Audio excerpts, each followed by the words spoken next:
आवाज आ रही है सभी को?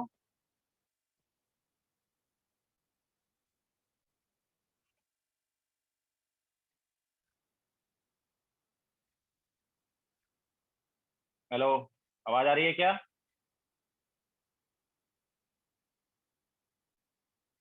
ओके, ठीक है। तो चलो स्टार्ट करते हैं। तो थर्मोकेमिस्ट्री,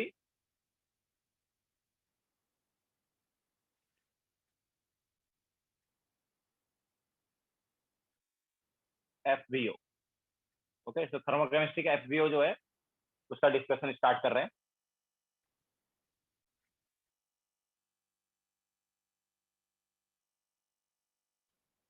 देखते हैं रोहन, जितने में अपना हो जाएगा पूरा, मोस्टली 9 o'clock तक हो जाना चाहिए। Let's see. 9 o'clock है, उससे पहले ही हो जाएगा मोस्टली। तो question number 45, which of the following is heat of formation of CO2। तो देखो, हमने पहले ही बताया कि हीट ऑफ फॉर्मेशन के लिए क्या 1 मोल ऑफ बनना चाहिए, जो भी कंपाउंड है। तो 1 मोल ऑफ CO2 बनना चाहिए। किससे बनना चाहिए? उसके एलिमेंट से। और एलिमेंट्स जो है वो स्टैंडर्ड, मतलब एलिमेंट जो है अपनी स्टेबल स्टेट में होने चाहिए। तो कार्बन का जो स्टेबल स्टेट है वो कौन सा है? Graphite. Okay, so carbon graphite plus oxygen gas. तो इस रिएक्शन का जो डेल्टा एच है वो क्या होगा? Enthalpy of formation of CO2। Means कौन सा करेक्ट हुआ? करेक्ट ऑप्शन हो गया डी, नन, है ना? नन ऑफ डी जाएगा।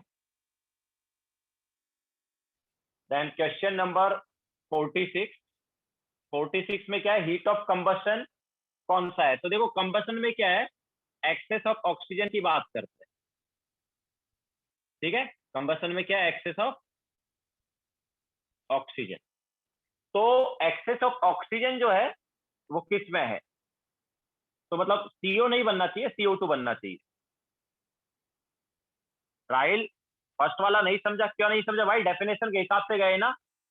फर्स्ट वाले में डेफिनेशन क्या था एंथैल्पी ऑफ फॉर्मेशन का? 1 मोल ऑफ कंपाउंड बनना चाहिए किससे?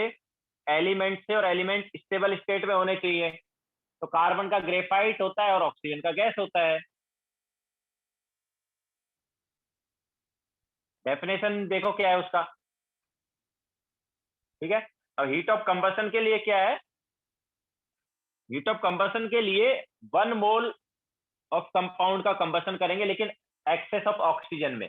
तो एक्सेस ऑफ ऑक्सीजन में करेंगे तो इसके हिसाब से देखो, ए और सी ऑप्शन हो गए रॉन्ग। डी ऑप्शन जो है वो करेक्ट है। डी ऑप्शन में जो एंथैल्पी है, ठीक है, ये हमारा हमारे पास है। तो इसमें क्या होगा? Delta H. इस रिएक्शन का जो डेल्टा एच है that will be enthalpy of combustion of diamond. ठीक है, वो enthalpy of combustion of diamond आ जाएगा। तो यहाँ पर कौन सा ऑप्शन करेक्ट है? B option correct.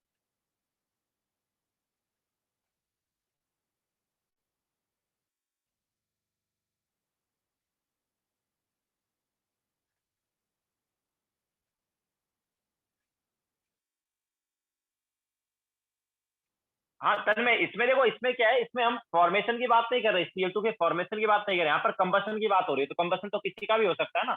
अगर हम यहाँ पर ग्रेफाइट की बात करते हैं इस क्वेश्चन में, तो ग्रेफाइट अगर होता तो enthalpy of combustion of graphite होता वो। ये डायमंड है तो ये क्या है? Enthalpy of combustion of diamond है। समझाया? Now question number 47, heat of reaction at constant pressure P and constant volume varies with temperature as given by Kirchhoff equation. तो देखो, किरचॉफ इक्वेशन हमने बताया था। हाँ, तो रोहन हम कब बोल रहे हैं कि delta H of diamond is 0? Yes Riya, excess of oxygen mean CO2 बनेगा। अगर ऑक्सीजन लिमिटिंग में है तो CO बनेगा। ठीक है, जब भी कंबशन की हम बात करेंगे CO2 बनना चाहिए, ना कि CO।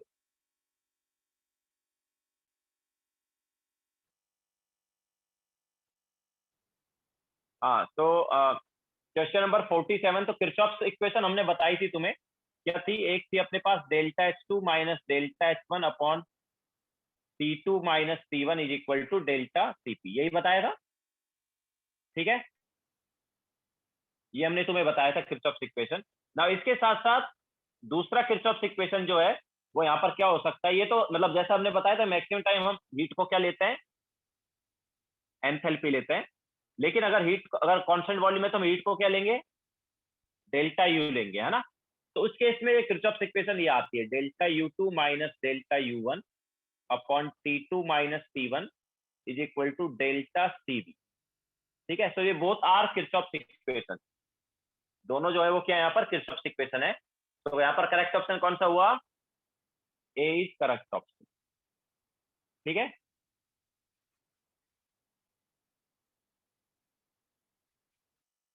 Now next question 48, 48 class में कराया था कि नहीं कराया ना, हाँ नहीं कराया है। तो delta H is equal to delta U या delta E plus delta N G R T.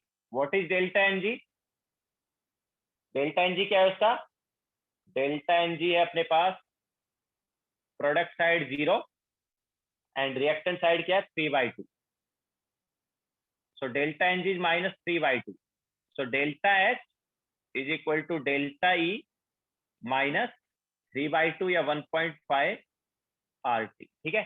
सो कौन सा ग्रेटर हुआ, डेल्टा एच या delta E, obviously delta H क्या हो गया, लेस देन डेल्टा ई हो गया, okay. So which option is correct, C option,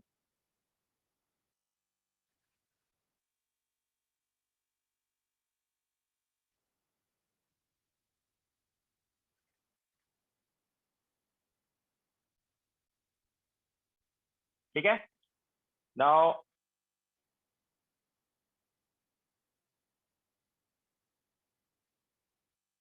sir how delta E, Rahil क्या बोल रहे हो, हाउ डेल्टा ई मतलब आपने डेल्टा एच और डेल्टा यू में रिलेशन नहीं बताया क्या, डेल्टा एच और डेल्टा यू में रिलेशन नहीं पता, डेल्टा यू मतलब डेल्टा ई एक ही बात है। अरे भाई मुझे ये बता, मान लो डेल्टा ई जो है वो 5 है और ये वाला अगर मैं 5 - 2 करता हूं तो 3 आता है ना, तो कौन सा बड़ा हुआ, 5 बड़ा हुआ कि 3 बड़ा हुआ, अगर किसी में से हम कुछ माइनस कर देंगे तो वैल्यू छोटी हो जाएगी ना।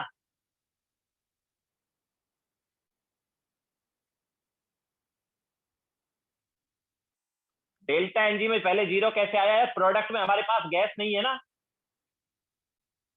डेल्टा एनजी में हम गैस का ही डिफरेंस लेते हैं यार।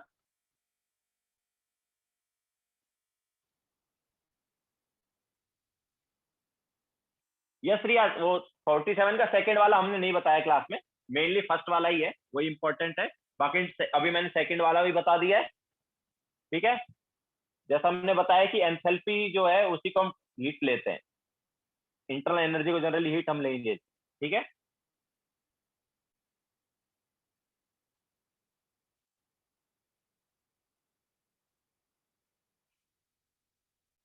ऑब्वियसली तो यार, अगर डेल्टा एनजी पॉजिटिव रहेगा, अगर डेल्टा एनजी पॉजिटिव होता है यहाँ पर, ठीक है, डेल्टा एनजी अगर पॉजिटिव होता तो फिर डेल्टा ई से बड़ा हो जाता डेल्टा एच, ओके। आगे चलते हैं, वंश क्या डाउट है,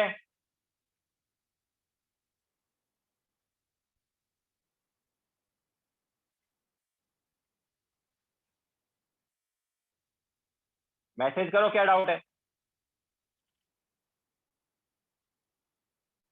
ठीक है। Now next question, question number 49,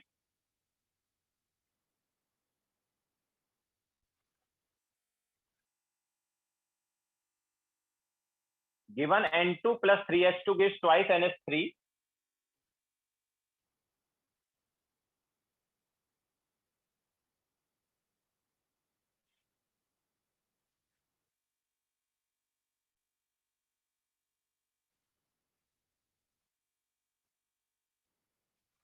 तो ये जो रिएक्शन है इसका डेल्टा एच हमें क्या दिया है, इसका डेल्टा एच हमें दिया है -22 किलो कैलोरी।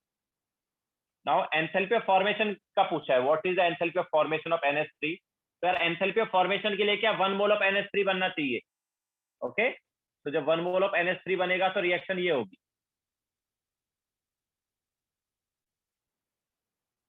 तो डेल्टा एच क्या आएगा इस रिएक्शन का, बताओ। इस रिएक्शन का डेल्टा एच क्या होगा,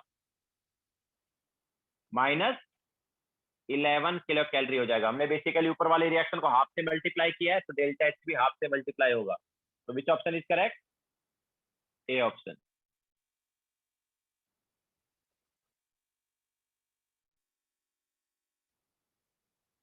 यार आयुष, डेफिनेशन क्या है एंथैल्पी ऑफ फॉर्मेशन का, what is definition of enthalpy of formation.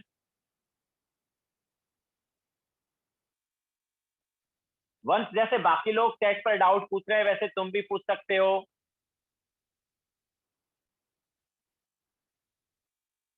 Ayush 1 mole of NH3 बनना चाहिए ना। डेफिनेशन क्या है एंथैल्पी ऑफ फॉर्मेशन का,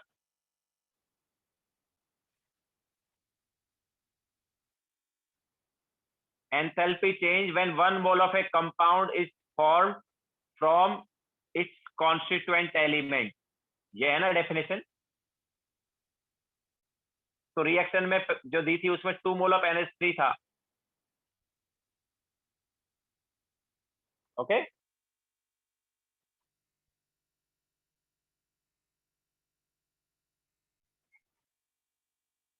127 तो अभी तक हमने दिया ही नहीं होमवर्क यार, कहां से आ गए हो तुम लोग, कौन से बैच से।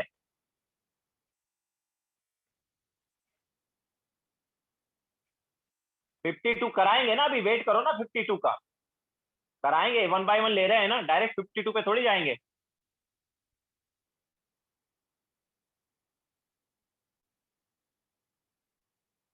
हाँ, now 49, next question number 50।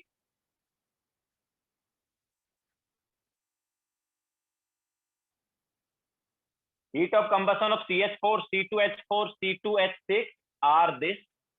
Which of the given hydrocarbon has the lowest calorific value in kilojoule per gram? तो देखो हमें जो वैल्यूज दिया है वो किलोजूल पर मोल में दिया है, ठीक है। हमें क्या दिया है, किलोजूल पर मोल में वैल्यू दिया है ना। किलोजूल पर ग्राम में वैल्यू कितना होगा वो निकाल लेते हैं। देखो सबसे पहले हर एक का फॉर्मूला देख लेते हैं। यस, C2,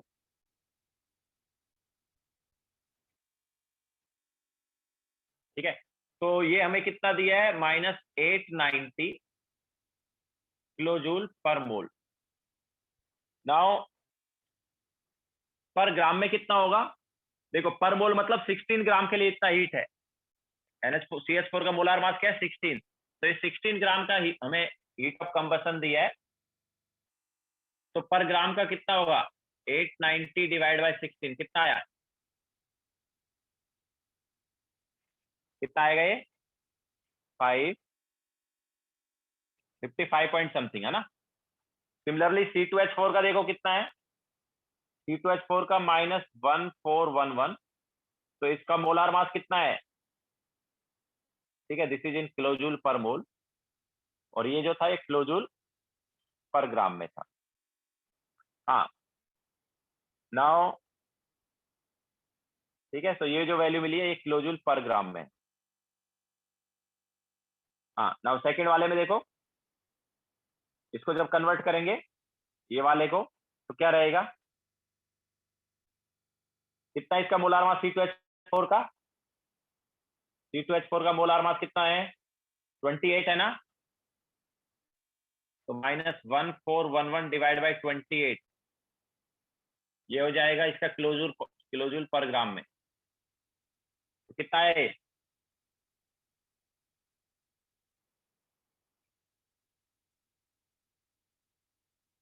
दिस इज 50, ठीक है। एंड लास्ट वाले में कितना दिया, लास्ट वाले का हमें दिया C2H6 का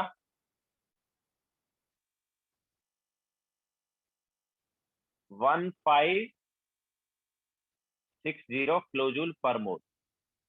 तो ये क्या आ जाएगा, -1560 डिवाइड बाय मोलार मास 30।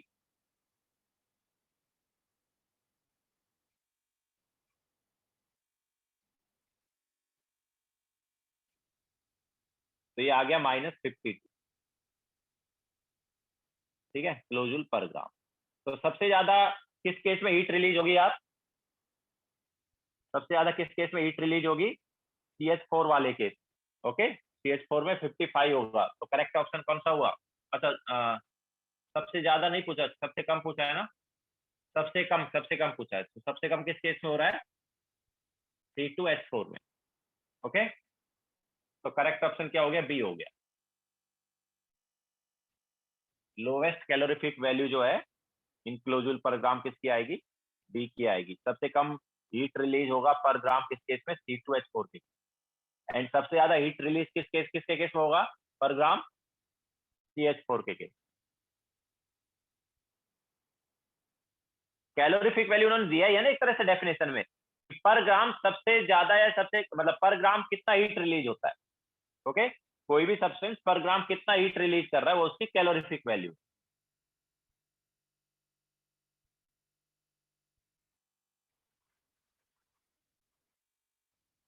तो ये हो गया क्वेश्चन नंबर 50। इसलिए उन्होंने दे भी दिया था, क्योंकि ये सिलेबस में नहीं था तो उन्होंने वैसे ही दे दिया था इन किलो जूल पर ग्राम। तो वहीं से पता चलना चाहिए कि पर ग्राम सबसे कम या सबसे ज्यादा हीट किस में रिलीज हो रहा है। Yes Riya, it is basically heat of combustion in kilo joule per gram. Heat of combustion actually per mole होता है ना। हीट ऑफ कंबशन क्या होता था? पर मोल होता था। ठीक है, तो पर ग्राम वाले को हम कैलोरीफिक फ्यूल वैल्यू या कैलोरीफिक वैल्यू बोल देते हैं।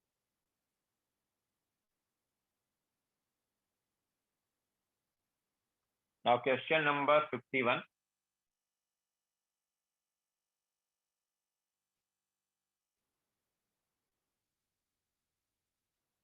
थ्रू 47 भाई सॉल्व कर दिया है, कहाँ थे?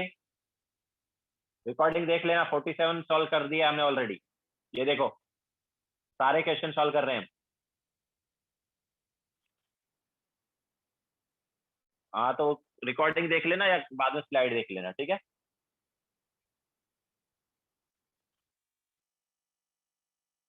क्वेश्चन नंबर 51 ऑब्वियसली इजी है। हमने वैसे आई थिंक कराया है क्लास में, कराया है क्या?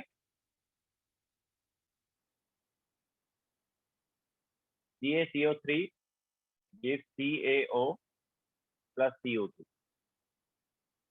So what is delta Ng? Delta Ng is 1 minus 0, है ना। प्रोडक्ट साइड 1 गैस है, रिएक्टेड साइड एक भी नहीं है, तो डेल्टा Ng इज 1। तो डेल्टा H जो है वो हमें दिया हुआ है, डेल्टा E निकालना है। तो डेल्टा H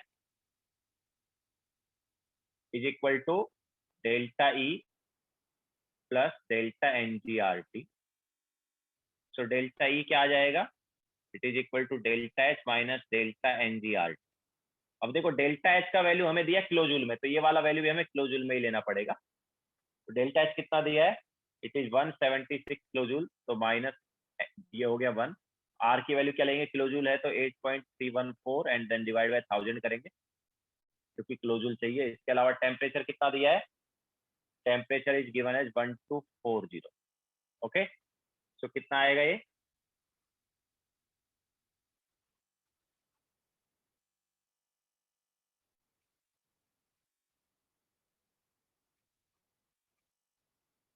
तो ये आ रहा है 165.69 kilo joule. Okay, so which option is correct? B option.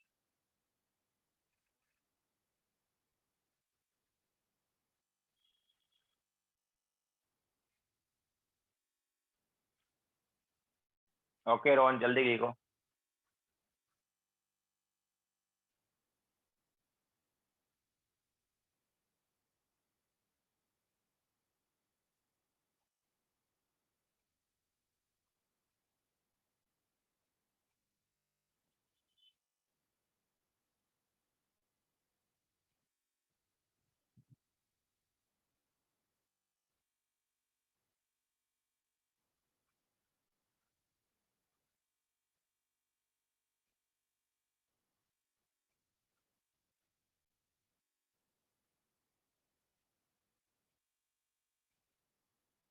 ठीक है, नाउ क्वेश्चन नंबर 52। तो हमें कार्बन डायमंड जो है उससे मतलब उसका एंथैल्पी ऑफ कंबशन एक तरह से हमें दिया हुआ है। कितना दिया इस रिएक्शन का delta? It is given as -395 kilo joule. And carbon graphite का भी हमें एंथैल्पी ऑफ कंबशन दिया है,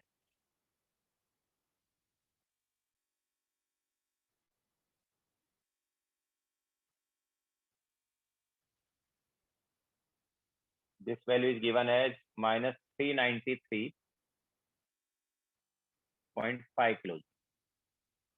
ठीक है, तो उन्होंने बोला delta H when diamond is form from graphite. तो ग्रेफाइट से जब हमें डायमंड बनाना है तो डेल्टा एच क्या हो? तो बेसिकली क्या करें बताओ, ये रिएक्शन कब आ सकती है? ये रिएक्शन कब आ सकती है? देखो, हमें ग्रेफाइट लेफ्ट हैंड साइड चाहिए, डायमंड राइट हैंड साइड चाहिए। तो ग्रेफाइट लेफ्ट हैंड साइड चाहिए तो इसको मल्टीप्लाई बाय क्या कर दो, 1 कर दो। और डायमंड राइट हैंड साइड चाहिए तो इसको मल्टीप्लाई बाय -1 कर दो, एंड देन डेल्टा एच निकालो। ठीक है, तो क्या आएगा? सेकेंड रिएक्शन को मल्टीप्लाई बाय 1 तो उसका एज इट इज रहा। फर्स्ट रिएक्शन को मल्टीप्लाई बाय -1 तो उसका माइनस माइनस क्या हो गया, प्लस हो गया। तो ये कितना आ जाएगा? This is 1.5 kilo. ठीक है, तो जिस रिएक्शन का हमें डेल्टा एच निकालना है वो वाली रिएक्शन तुम्हें बनानी है। तो इस रिएक्शन का डेल्टा एच निकालना है, ये वाली रिएक्शन तुम्हें बनानी है यूजिंग गिवन 2 रिएक्शन। ठीक है, तो तुम्हें लेफ्ट हैंड साइड चाहिए कार्बन ग्रेफाइट 1 और 1 चाहिए, है ना? तो किस रिएक्शन में carbon graphite left hand side आ रहा है? सेकेंड रिएक्शन में। तो मतलब उसको एज इट इज रहने देना, ये हम बोल सकते हैं मल्टीप्लाई बाय 1 कर। और तुम्हें कार्बन डायमंड चाहिए राइट हैंड साइड, तो वो किस रिएक्शन में? फर्स्ट रिएक्शन, बट उसमें लेफ्ट हैंड साइड है तो हमें राइट हैंड साइड चाहिए, मतलब उसको multiply by -1 and then add कर दो। ठीक है, तो डेल्टा एच के साथ भी वही होगा। So it was based on Hess law. Now next question.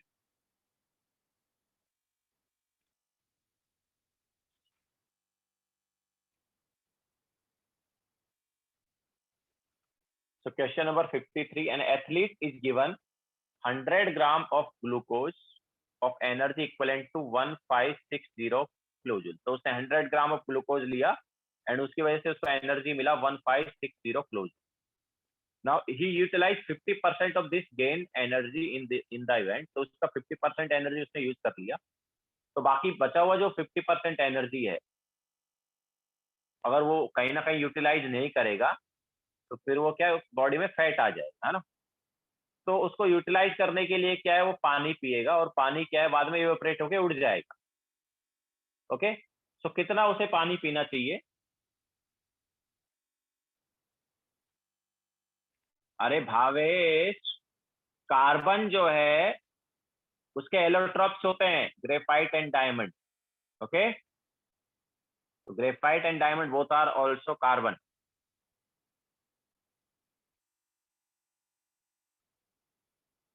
Now हाँ, so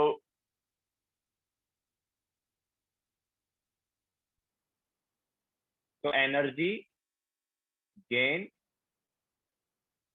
फ्रॉम ग्लूकोज कितना था?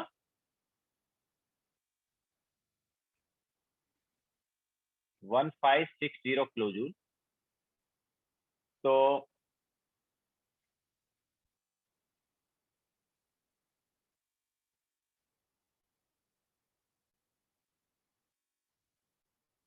हाँ, तो एनर्जी रिमेन आफ्टर इवेंट। ठीक है, इवेंट के बाद कितना एनर्जी बचा, या एनर्जी लेफ्ट लिख देते हैं, energy left after event, remaining energy लिख देते हैं। रिमेनिंग एनर्जी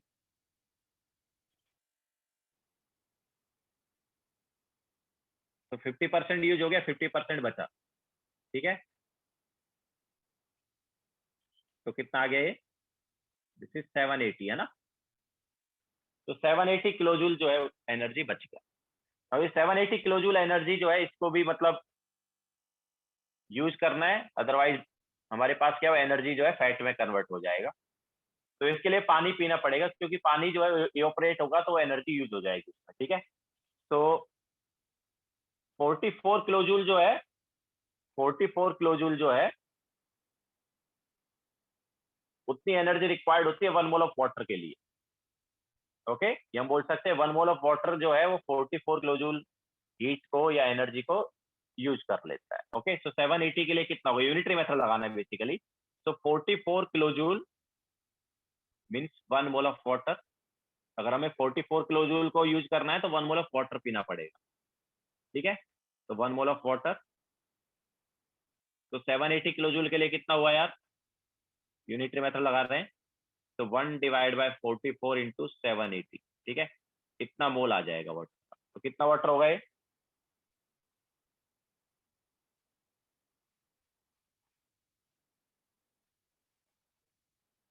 ये हो गया 17.72 मोल, ठीक है।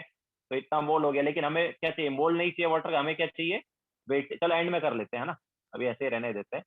तो इतना मोल आ गया, तो वेट क्या आएगा, वेट निकाल लेते हैं ना डायरेक्ट। वेट क्या आएगा, multiply by molar mass means multiply by 80। Okay, तो इतना ग्राम हमें वाटर रिक्वायर्ड होगा। तो कितना हो गया ये,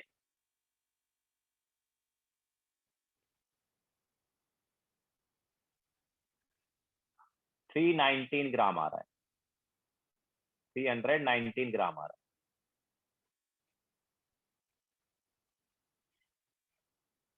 है। Okay, so which option is correct, ए।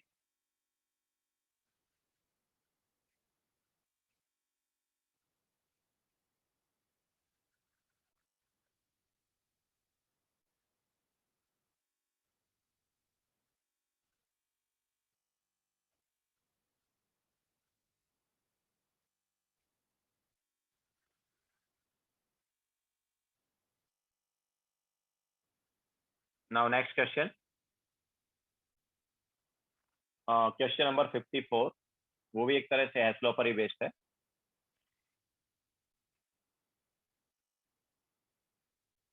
तो the heat of formation of KOH, ठीक है। सबसे पहले हमें क्या क्या दिया उनका देख लेते हैं। तो H2 plus half O2 gives H2O।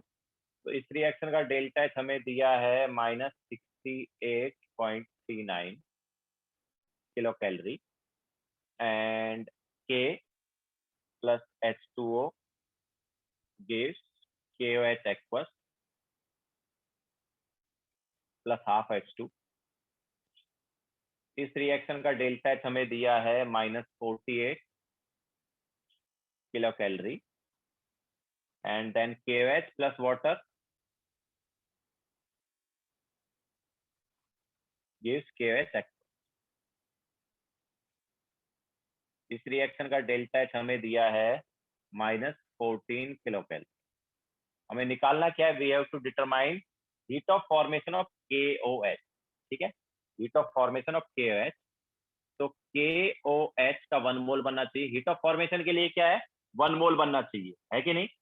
Heat of formation की डेफिनेशन क्या है, enthalpy change when 1 mole of a compound is form from its constituent element, from its constituent element. तो constituent element carbon, sorry potassium, oxygen. Oxygen कैसे exist करता है, O2, O2 gas obviously, and H2 gas, ठीक है। लेकिन 1 मोल बनना चाहिए, तो 1 मोल कब बनेगा, जब इधर हाफ हाफ ले। तो हमें ये रिएक्शन का डेल्टा एच निकालना है। ओके, नाउ ये रिएक्शन का डेल्टा एच कब आएगा, तो देखो हमें पोटेशियम चाहिए लेफ्ट हैंड साइड में। कितना पोटेशियम चाहिए, एक। किस रिएक्शन में पोटेशियम है भाई, सेकेंड रिएक्शन में पोटेशियम, और वो लेफ्ट हैंड साइड में ही है, तो मल्टीप्लाई बाय 1 कर दो, ठीक है। इसके अलावा O2 चाहिए हमें, किधर, O2 चाहिए, O2 चाहिए right hand, sorry left hand side. कितना O2 चाहिए, हाफ O2। किस रिएक्शन में O2 आ रहा है, फर्स्ट रिएक्शन में, और वो भी हाफ ही आ रहा है, तो इसको भी मल्टीप्लाई बाय 1 कर दो। अच्छा, अब देखो H2 की अगर हम बात करने जाएंगे, तो H2 एक्चुअल में क्या है, जब हम ये दोनों रिएक्शन को 1 1 से मल्टीप्लाई कर रहे हैं ना, तो अपने आप देखो H2 लेफ्ट साइड में हाफ ही बचेगा, ठीक है। क्योंकि इधर लेफ्ट साइड में H2 है, राइट साइड में हाफ H2 है, तो दोनों को जब ऐड करेंगे तो लेफ्ट साइड में हाफ H2 बचेगा, ठीक है। तो अपने आप ही एडजस्ट हो रहा है। अब KOH पे जाओ, केएच देखो हमें राइट हैंड साइड चाहिए, 1 केएच चाहिए, तो केएच किस में आ रहा है? अब देखो केएच यहाँ पर 2 रिएक्शन में आ रहा है, इसमें भी आ रहा है, इसमें भी, लेकिन ये केएच एक्वस है, हमें एक्वस नहीं चाहिए, हमें केएच चाहिए। ओके, तो केएच राइट हैंड साइड आ रहा है, इस रिएक्शन में केएच है लेकिन वो लेफ्ट हैंड साइड है, तो क्या करें? लेफ्ट हैंड साइड को राइट हैंड साइड लाने के लिए मल्टीप्लाई बाय -1 कर दो, ठीक है, दैट्स इट। तो ये जो हमने यहाँ पर किया वही सेम चीज डेल्टा एच के साथ करेंगे। तो इस रिएक्शन का डेल्टा एच आ जाएगा, फर्स्ट को मल्टीप्लाई बाय 1 मतलब -68.39, सेकंड को मल्टीप्लाई बाय 1 मतलब -48, एंड थर्ड को मल्टीप्लाई बाय -1, तो ऑलरेडी -14 था, मल्टीप्लाई बाय -1 किया तो +14, एंड देन ऐड कर ही रहे हैं, ठीक है। तो ये करेक्ट आंसर होगा। तो कौन सा ऑप्शन करेक्ट हुआ देखो, बी ऑप्शन ना, यस बी ऑप्शन।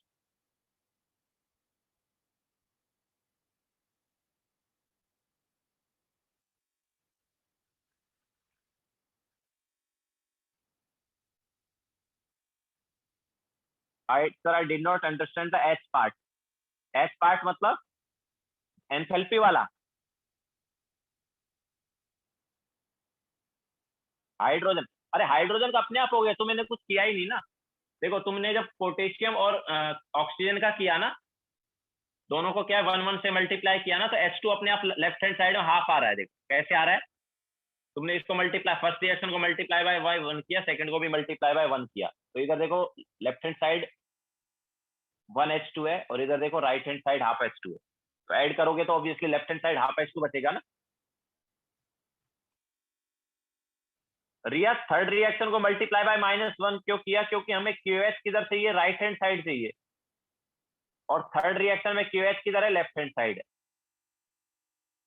हमें एक्वस नहीं देखना है, एक्वस नहीं, एक्वस नहीं चाहिए, हमें QH चाहिए,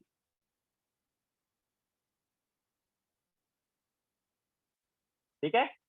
एक्वस नहीं चाहिए, एक्वस तो कैंसिल आउट हो जाएगा अपने आप ही, जब हम इसको इस रिएक्शन को मल्टीप्लाई बाय -1 करेंगे ना, मतलब इसको रिवर्स करेंगे, तो अपने आप QH एक्वस कैंसिल आउट हो जाएंगे। हमें QH चाहिए right hand side.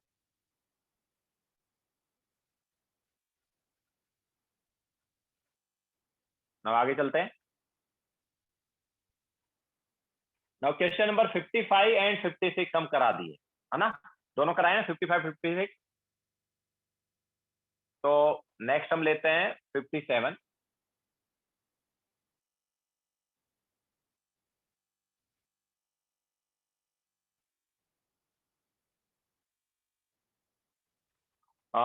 In the reaction CO2 plus H2 gives CO plus H2O।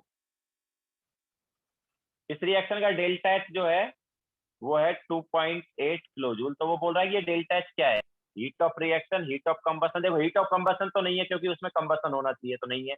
Heat of formation, obviously heat of formation में नहीं है, because 1 mole of compound form होना चाहिए, यहाँ पर तो दो अलग अलग चीजें फॉर्म हो रही है, ठीक है। तो हीट ऑफ फॉर्मेशन भी नहीं है, हीट ऑफ सॉल्यूशन नहीं है। हीट ऑफ सॉल्यूशन मतलब सॉल्यूशन बनना चाहिए, सॉल्यूशन थोड़ी बन रहा है। ओके, बेबी का 55 क्लास में करा दिया हमने, 55 एंड 56 क्लास में कराया है।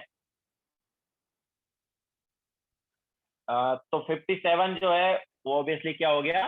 हीट ऑफ रिएक्शन हो गया, ठीक है, क्योंकि ये कुछ इस टाइप का अलग स्पेसिफिक कुछ रिएक्शन नहीं है, ये है ना, स्पेसिफिक रिएक्शन नहीं है, इसको जस्ट हीट ऑफ रिएक्शन बोलेंगे। बाकी इसको heat of combustion, heat of formation वगैरह बोलने की जरूरत नहीं। Sir what is heat of reaction? किसी भी रिएक्शन का जो एंथैल्पी चेंज है वो हीट ऑफ रिएक्शन ही है। भैया वाई नॉट सॉल्यूशन? क्योंकि सॉल्यूशन थोड़ी बन रहा है। सॉल्यूशन कब बनता है? जैसे NaCl है, NaCl सॉलिड कन्वर्ट हो गया NaCl एक्वस में, सॉल्यूशन मतलब एक्वस ना, तो वो थोड़ी बन रहा है, सब गैस में है। ओके, हीट ऑफ सॉल्यूशन या एंथैल्पी ऑफ सॉल्यूशन मतलब जो सॉल्यूशन बनेगा, तो सॉल्यूशन तो बन नहीं रहा। ओके, तो ये just heat of reaction. Rohan यार लेक्चर अटेंड नहीं किए क्या भाई तुमने? Sir what is heat of combustion? Heat of combustion क्या? तुम मुझे बताओ रोहन, तुम क्या पूछ रहे हो मुझसे?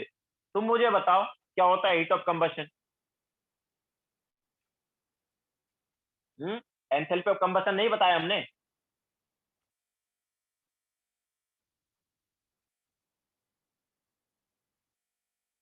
एंथैल्पी ऑफ कंबशन और हीट ऑफ कंबशन एक ही बात है। ओके, ये इसको तुम ऐसे बोल सकते हो कि जब कंबशन होगा तो ये जो हीट रिलीज है वो heat of combustion. Okay,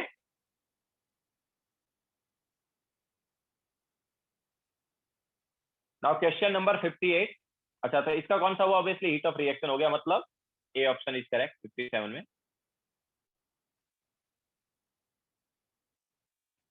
now 58, the standard heat of combustion of aluminium. Standard heat of combustion of aluminium. अब देखो, हीट ऑफ कंबशन की बात हो रही है, मतलब वन मोल ऑफ कंपाउंड। जैसे थोड़ी देर पहले रोहन भी पूछ रहा था क्या होता है हीट ऑफ कंबशन, तो भाई रोहन क्या होता है, जब वन मोल ऑफ कंपाउंड को हम क्या कराते हैं, कंबशन कराते हैं in excess of oxygen obviously, तो जो हीट रिलीज होती है उसको हीट ऑफ कंबशन बोलते हैं, या जो एंथैल्पी चेंज है उसको एंथैल्पी ऑफ कंबशन या हीट ऑफ कंबशन बोल देते हैं। ठीक है, तो aluminium, one mole of aluminium का कंबशन कराना है ऑक्सीजन के साथ, तो यार ये बनता है Al2O3। इसके कंबशन से क्या बनता है, Al2O3 बनता है।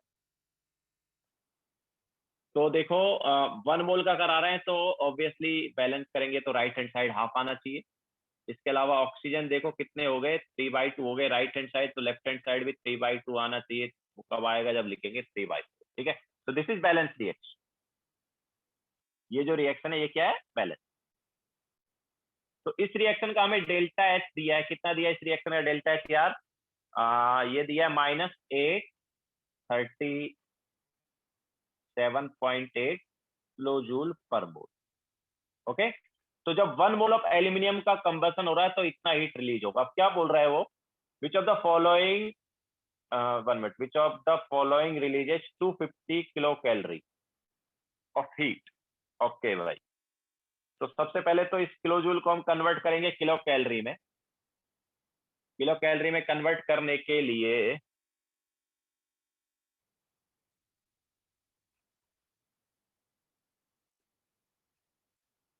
किलो कैलोरी में कन्वर्ट करने के लिए किससे डिवाइड करेंगे, 4.18 ना।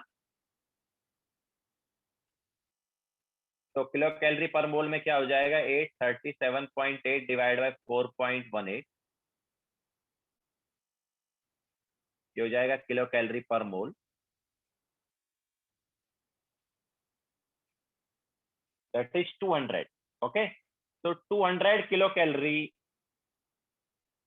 पर मोल। तो इसका मतलब क्या है, इसका मतलब ये है कि जब वन मोल ऑफ एल्यूमिनियम का रिएक्शन होता है तो 200 किलो कैलोरी हीट रिलीज होती है। Okay, one mole of aluminium का कंबशन होता है तो 200 किलो कैलोरी हीट रिलीज होती है। तो ये देखो क्या बोल रहा है, 250 किलो कैलोरी रिलीज होना चाहिए। ओके, तो 200 किलो कैलोरी जो है उसमें एल्यूमिनियम का क्या है, वन मोल है, तो 250 किलो कैलोरी में एल्यूमिनियम कितना होगा भाई, 1/200 इंटू 250। ओके, अगर मुझे 250 किलो कैलोरी हीट रिलीज करना है तो number of moles of aluminium कितने आ गए,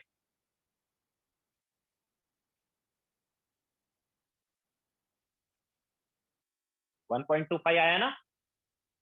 तो 1.25 मोल होना चाहिए एल्यूमिनियम का।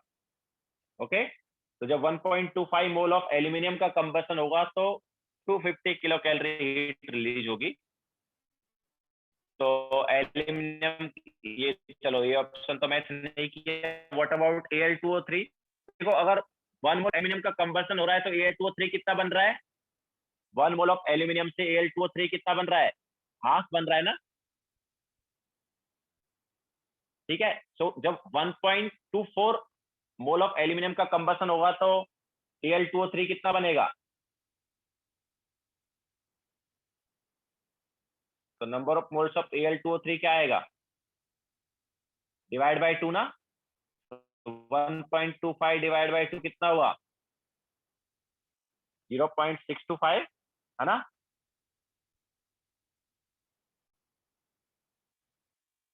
तो which option is correct, A option. A क्या, नहीं नहीं, बी ऑप्शन ना। Yes, B option is correct.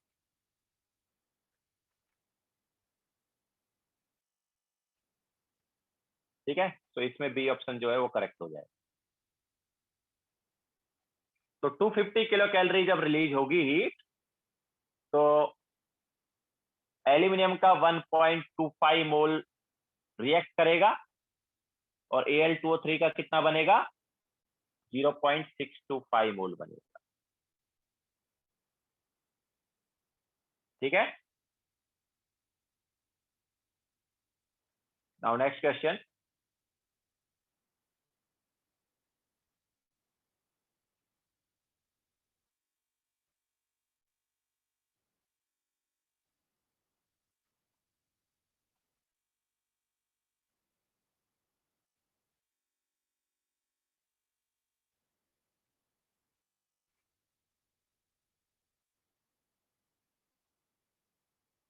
ये 59 क्वेश्चन हमने कराया क्लास में,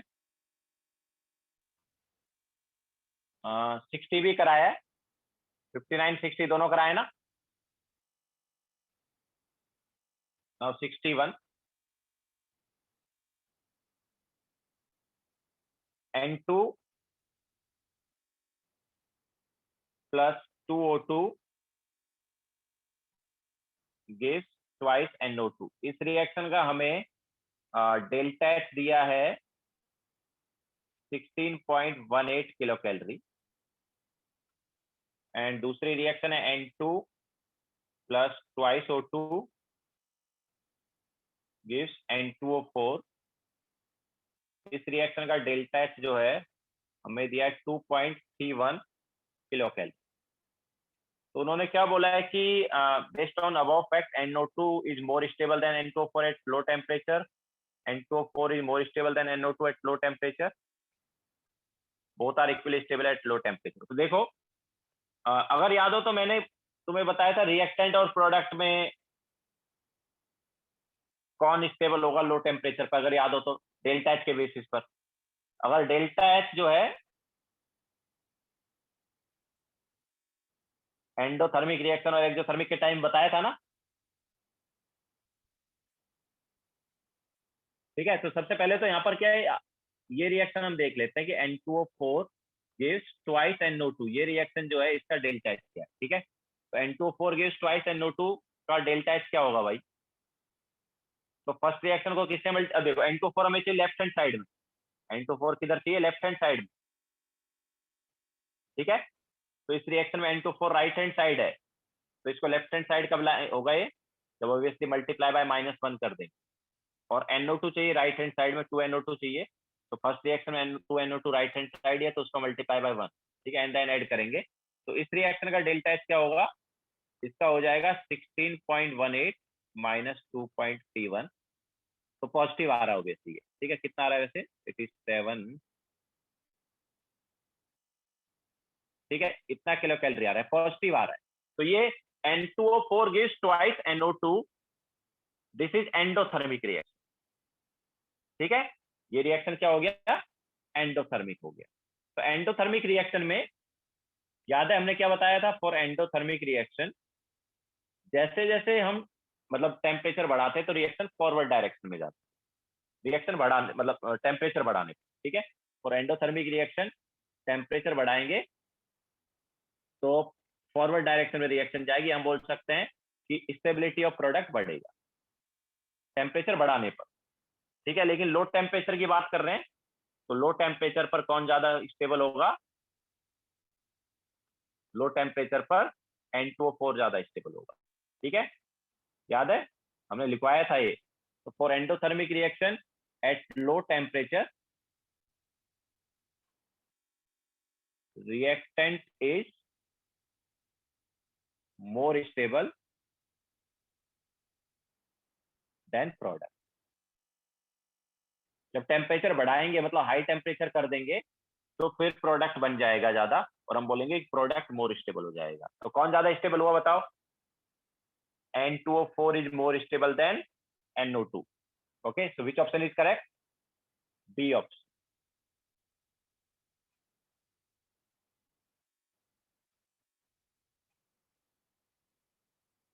ठीक है, एंडोथर्मिक रिएक्शन का अगर हम देखें तो लो टेम्परेचर पर रिएक्टेंट जो है ज्यादा स्टेबल होता है प्रोडक्ट, और टेम्परेचर जब बढ़ाएंगे तो फिर रिएक्शन फॉरवर्ड डायरेक्शन में जाएगी, और उसकी वजह से प्रोडक्ट जो है वो और बन जाएगा, या हम बोल सकते हैं प्रोडक्ट ज्यादा स्टेबल होता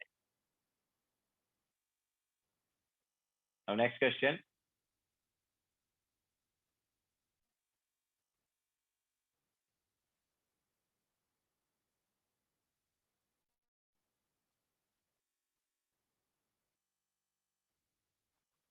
H2 gas plus Br2 gas gives twice HBr gas. Delta H1 given, अच्छा इस रिएक्शन का डेल्टा H जो है वो है delta H1 not and standard enthalpy of condensation. तो कंडेंसेशन मतलब गैस से लिक्विड। इस रिएक्शन का जो डेल्टा H है वो है डेल्टा H2 नॉट, ठीक है। Now standard enthalpy of formation of HBr क्या होगा? तो देखो HBr का फॉर्मेशन की बात कर रहे हैं हम, तो 1 मोल ऑफ HBr बनना चाहिए किससे? एलिमेंट से, और एलिमेंट जो है स्टैंडर्ड स्टेट में होने चाहिए, तो स्टैंडर्ड स्टेबल स्टेट है ना। तो हाइड्रोजन का तो गैस है और ब्रोमीन का क्या है? लिक्विड है, Br2 लिक्विड आना चाहिए। इसके अलावा 1 मोल बनना चाहिए, तो 1 मोल कब बनेगा? जब दोनों का हम क्या लेंगे? हाफ हाफ लेंगे। तो ये रिएक्शन कब आ सकती है? देखो, तो तुम्हें HBr चाहिए राइट हैंड साइड, लेकिन कितना HBr चाहिए? एक।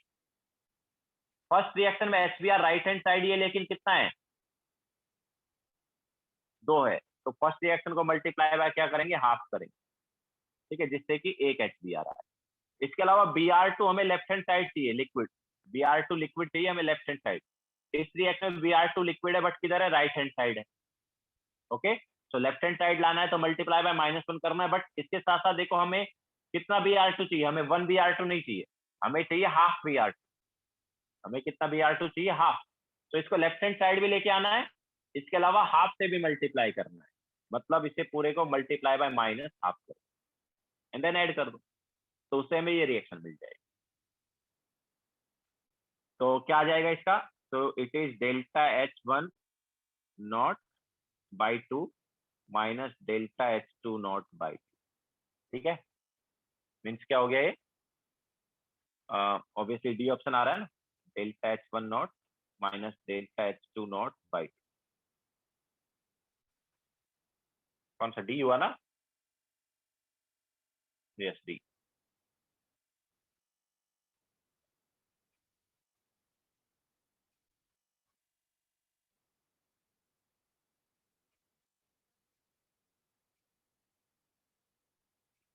क्वेश्चन नंबर 63 भी वही जो हमने N2O4 वाला क्वेश्चन कराया था वैसा ही है।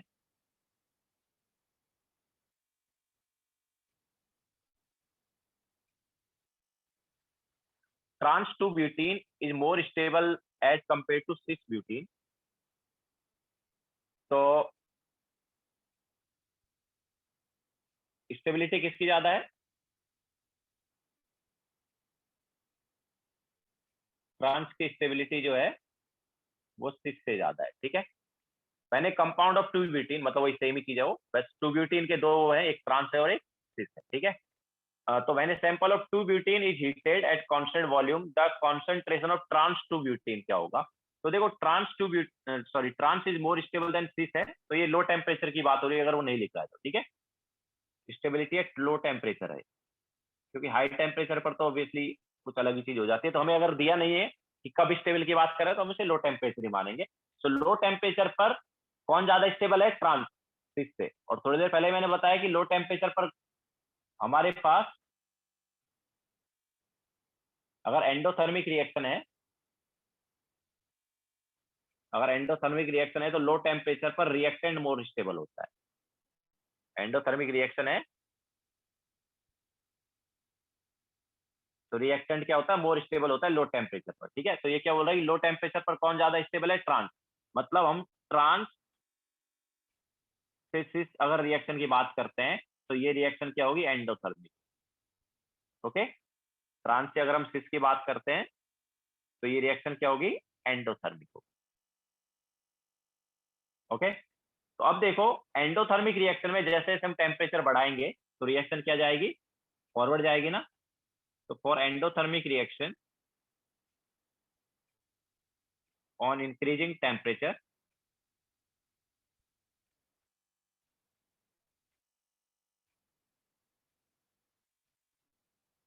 Reaction proceeds in forward direction.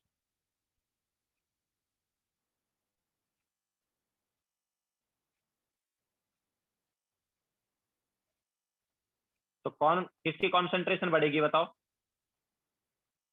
ठीक है, मतलब ट्रांस जो है उसकी कॉन्सेंट्रेशन क्या होगी? कम होगी, और सिस की कॉन्सेंट्रेशन जो है वो क्या होगी? बढ़ेगी। तो क्या बोल रहा है वो? The concentration of trans two butene क्या होगा? कम होगा। तो which option is correct? B option.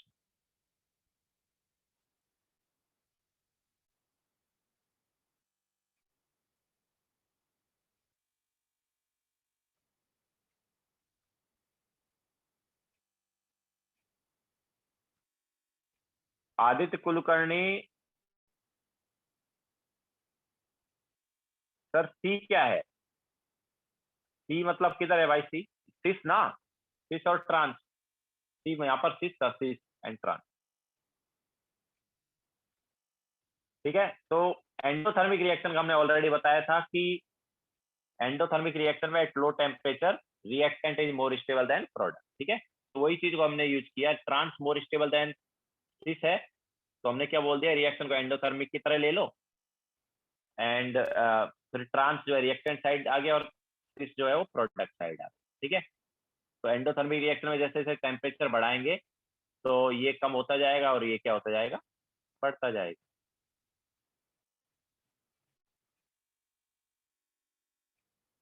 Next question, question number 64 हम करा दिए ऑलरेडी क्लास में। 65 भी कराया है। 66 ऑब्वियसली डेल्टा एन जी वाला है, कर सकते हैं, इजी है।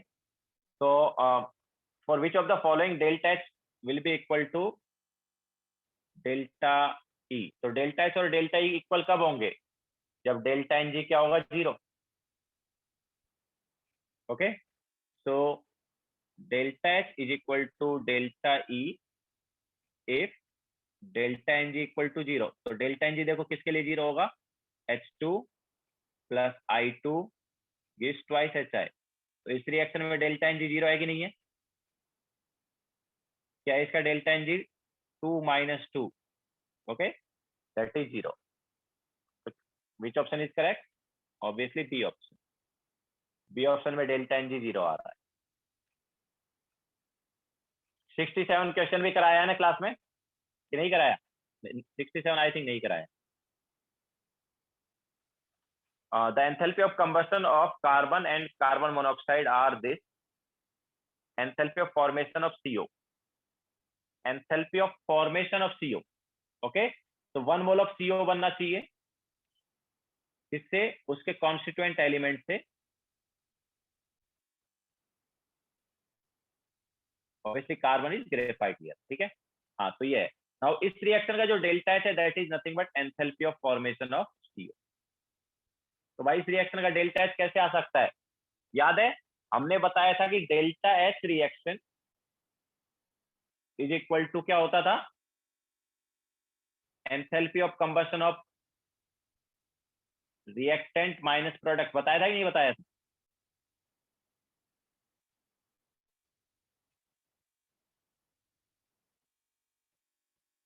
रिएक्टेंट माइनस प्रोडक्ट, तो वही यूज करेंगे। ठीक है, तो क्या आ जाएगा इधर? तो delta H of formation of CO क्या हो जाएगा? तो इस ऑक्सीजन का तो कुछ कंबशन है नहीं, क्योंकि ऑक्सीजन तो खुद कंबशन करता है। ठीक है, तो इन दोनों का लेंगे, तो क्या आ गया ये? It is enthalpy of combustion of carbon minus enthalpy of combustion of CO। तो क्या आ जाएगा? Obviously -390 plus 278।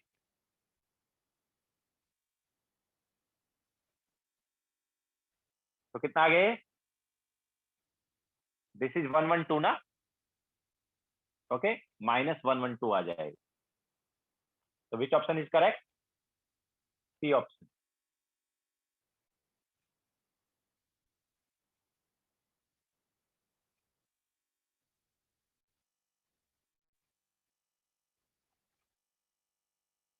Now question number 68, which of the following corresponds to the definition of enthalpy of formation? तो enthalpy of formation के definition क्या है भाई? 1 mole of compound बनना चाहिए। ओके, एंथैल्पी ऑफ फॉर्मेशन का डेफिनेशन क्या है? 1 मोल ऑफ कंपाउंड बनना चाहिए किससे? उसके कॉन्स्टिट्यूएंट एलिमेंट। ओके, तो CH3OH की बात हो रही है ना, CH3OH याद रखना एल्कोहल है और वो लिक्विड होता है। ठीक है, इज मिथाइल एल्कोहल।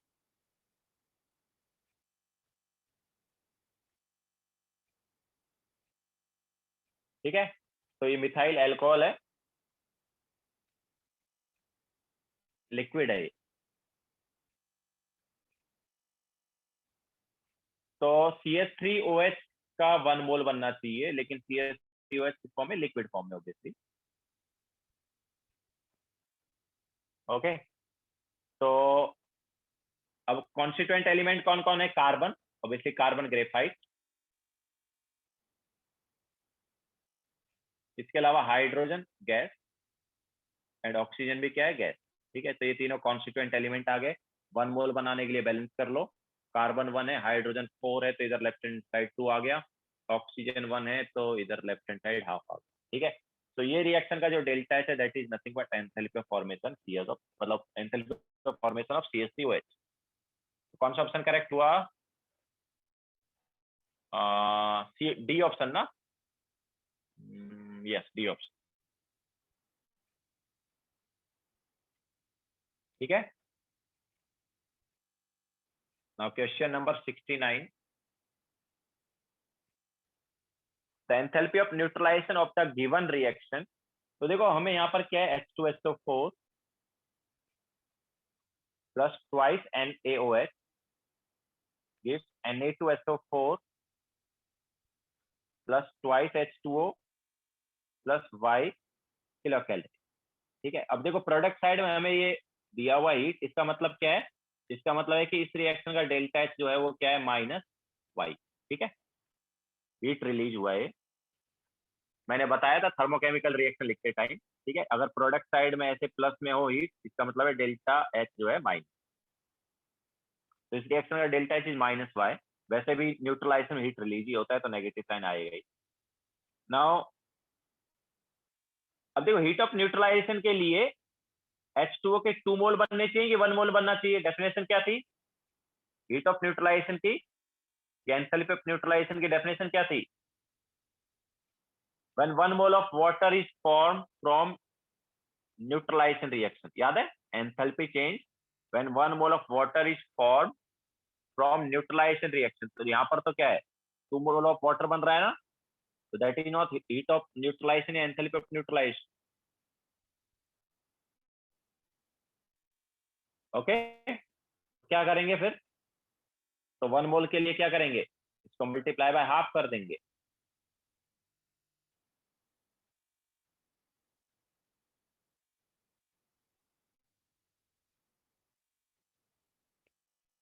ठीक है, तो ये आ गया। तो इस रिएक्शन का डेल्टा एच क्या होगा? इस रिएक्शन का डेल्टा एच हो जाएगा obviously enthalpy of neutralization, and that will be -Y by. ठीक है, तो क्या आ जाएगा करेक्ट ऑप्शन यहाँ पर? D option is correct.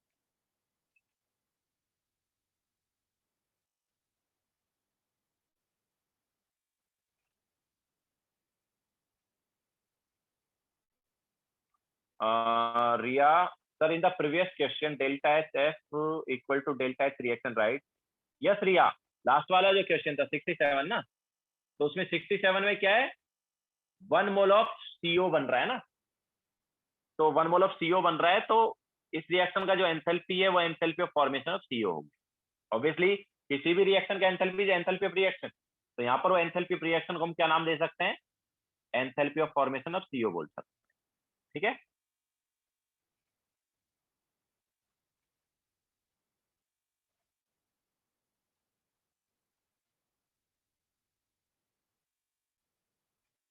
ठीक है, so this was question number 69।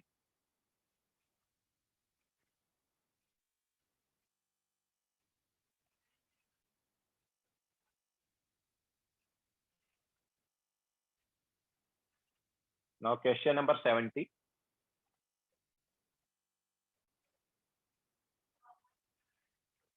the temperature of a 5 ml of strong acid increases by 5 degree when 5 ml of strong base is added to it. If 10 ml of each are mixed, temperature should increase by. तो देखो क्या है,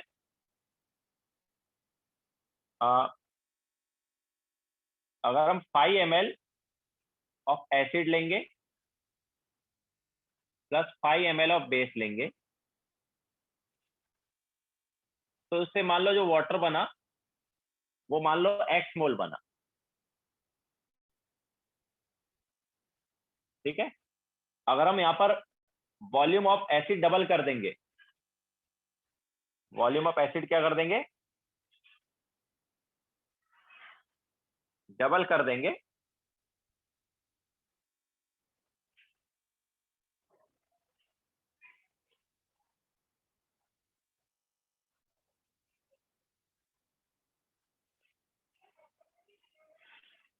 acid and base दोनों का volume अगर double कर देंगे तो याद रखना नंबर ऑफ मोल्स डबल आएंगे, दोनों के नंबर ऑफ मोल्स दोनों के डबल आएंगे, तो जो वाटर के मोल्स बनेंगे वो भी डबल बनेंगे, तो 2x मोल ऑफ वाटर बन जाएगा, ठीक है।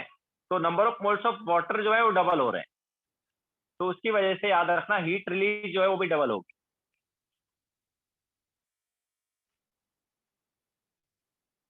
हीट रिलीज जो है वो भी क्या होगी, डबल होगी। तो क्योंकि पर मोल हीट कितना रिलीज होता था, पर मोल वाटर जब बनता था तो कितना हीट रिलीज होता था, 13.7 होता था ना, याद है, एसिड बेस न्यूट्रलाइजेशन में।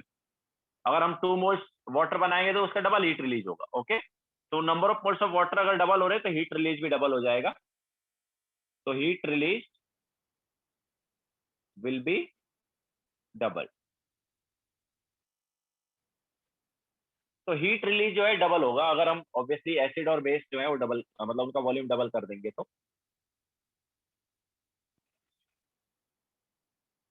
रिया क्वेश्चन में ये दिया है कि जब हम 5 ml of strong acid and 5 ml of strong base लेंगे तो 5 डिग्री से टेम्परेचर बढ़ रहा है।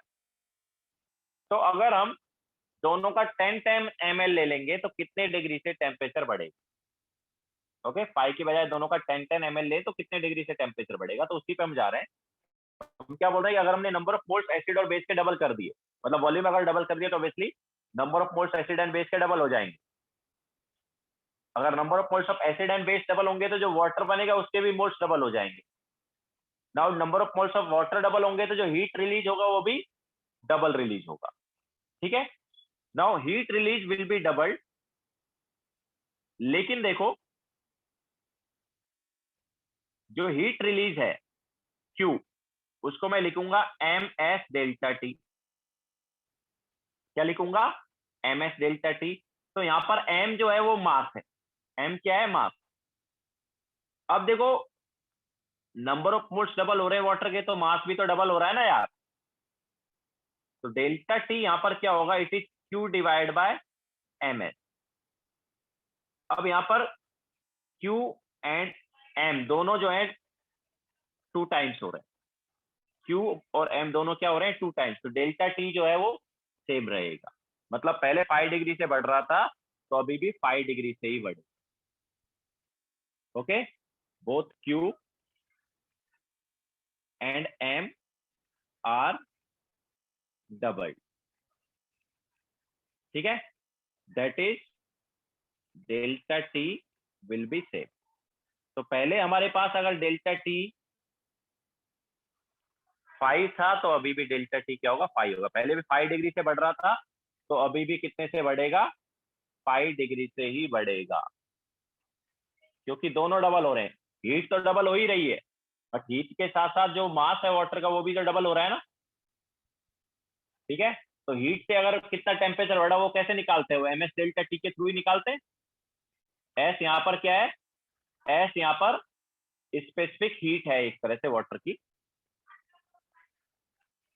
Okay. So Q is equal to ms delta T. यहाँ पर Q भी डबल हुआ है, M भी डबल हुआ है, और S तो क्या स्पेसिफिक हीट है, वो कांस्टेंट रहती है, ठीक है। सो Q और S दोनों अगर डबल हो गए तो डेल्टा टी उतना ही आएगा जितना पहले आ रहा था, डेल्टा टी पे कोई फर्क नहीं पड़ेगा,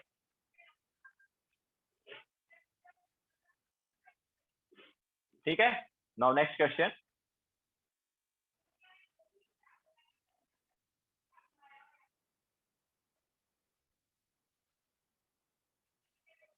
question number 71।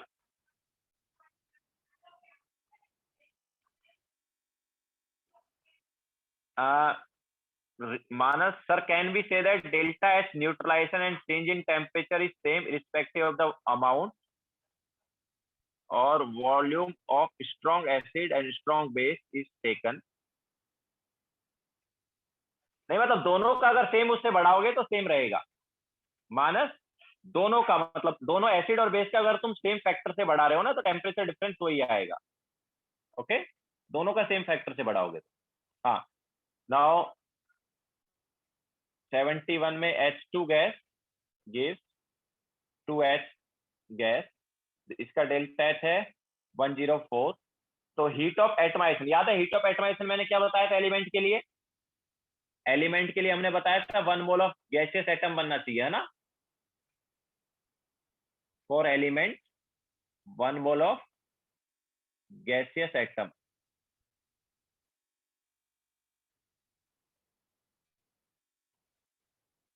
should be formed for delta H atomized, ठीक है? तो obviously half H2 gives H gas. इस रिएक्शन का डेल्टा H निकालना, तो ये क्या हो जाएगा? 52 हो जाएगा, and that is nothing but enthalpy of atomization, ठीक है? तो एंथैल्पी ऑफ एटमाइजेशन क्या आएगा? 52 आएगा। तो विच इज करेक्ट ऑप्शन? ऑब्वियसली ए।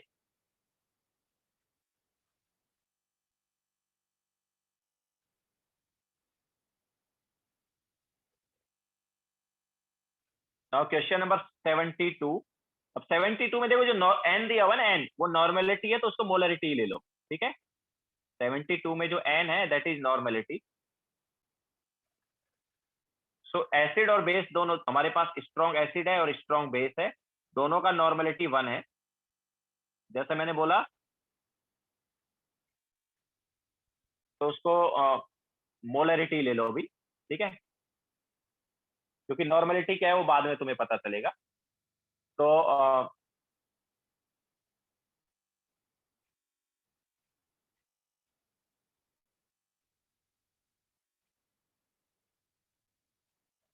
ठीक है, अभी इसको मोलरिटी ले लो, मतलब इसका 1 मोलार, इसका भी 1।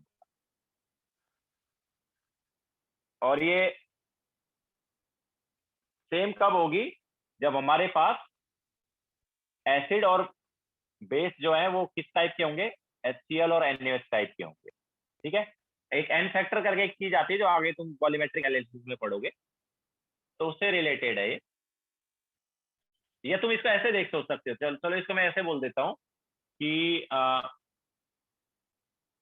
H पॉजिटिव कॉन्सेंट्रेशन है ये बेसिकली। ओके, ये जो है ये क्या है? H positive concentration. Okay, normality अगर दिया तुम्हें एसिड और बेस का तो H पॉजिटिव और OH नेगेटिव कॉन्सेंट्रेशन दिया है, ऐसे ले लो चलो इसको, ठीक है? तो एसिड H पॉजिटिव देता है, बेस जो है OH नेगेटिव देता है।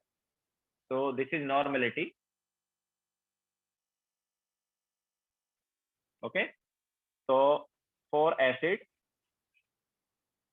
It is H positive concentration, ठीक है? And for base it is OH negative concentration. Clear है? तो हमें बेसिकली OH नेगेटिव और H पॉजिटिव का कॉन्सेंट्रेशन दिया है। नाउ हमने बताया था ना पहले कि यार स्ट्रॉन्ग एसिड और स्ट्रॉन्ग बेस जब रिएक्ट करते हैं तो इफेक्टिव रिएक्शन तो हमारे पास यही आती है ना, H positive plus OH negative gives H2O। बताया था कि नहीं बताया था? बताया था ना?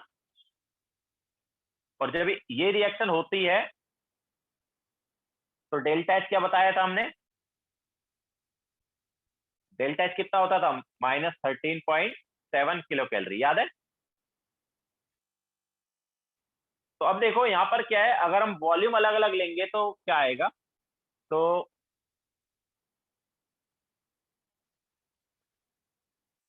अगर हम ए ऑप्शन देखें, ए ऑप्शन अगर हम लेते हैं तो 20 ml एसिड है, तो उसकी वजह से 20 मिलीमोल हमारे पास होगा H पॉजिटिव का, क्योंकि नॉर्मेलिटी जो है वो मोलरिटी हो गई एक तरह से, ये हम बोल सकते हैं। कौन सा मैंने लिखा है ना, it is concentration of H positive and OH negative. Okay, तो एसिड और बेस दोनों से 1 मोलार H पॉजिटिव और OH नेगेटिव आ रहे हैं।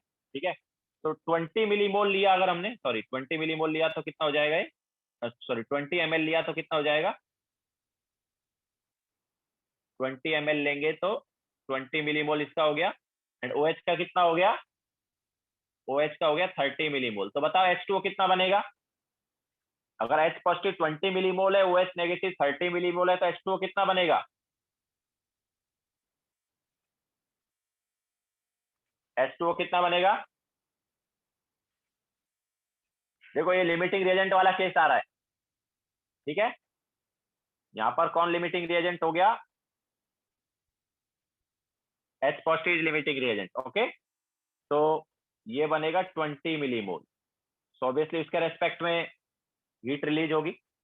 अगर हम यहाँ पर बी ऑप्शन लेते हैं, तो बी ऑप्शन में क्या है, 10 मिलीमोल एंड 40 मिलीमोल।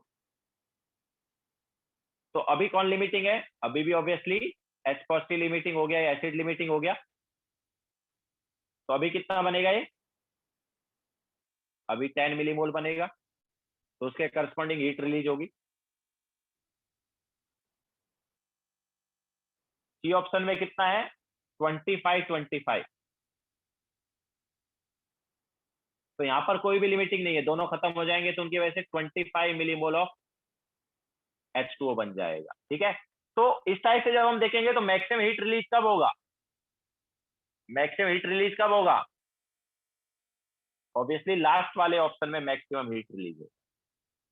ठीक है, मैक्सिमम हीट रिलीज होगा, एंड उसकी वजह से ही हमारे पास टेम्परेचर भी सबसे ज्यादा है।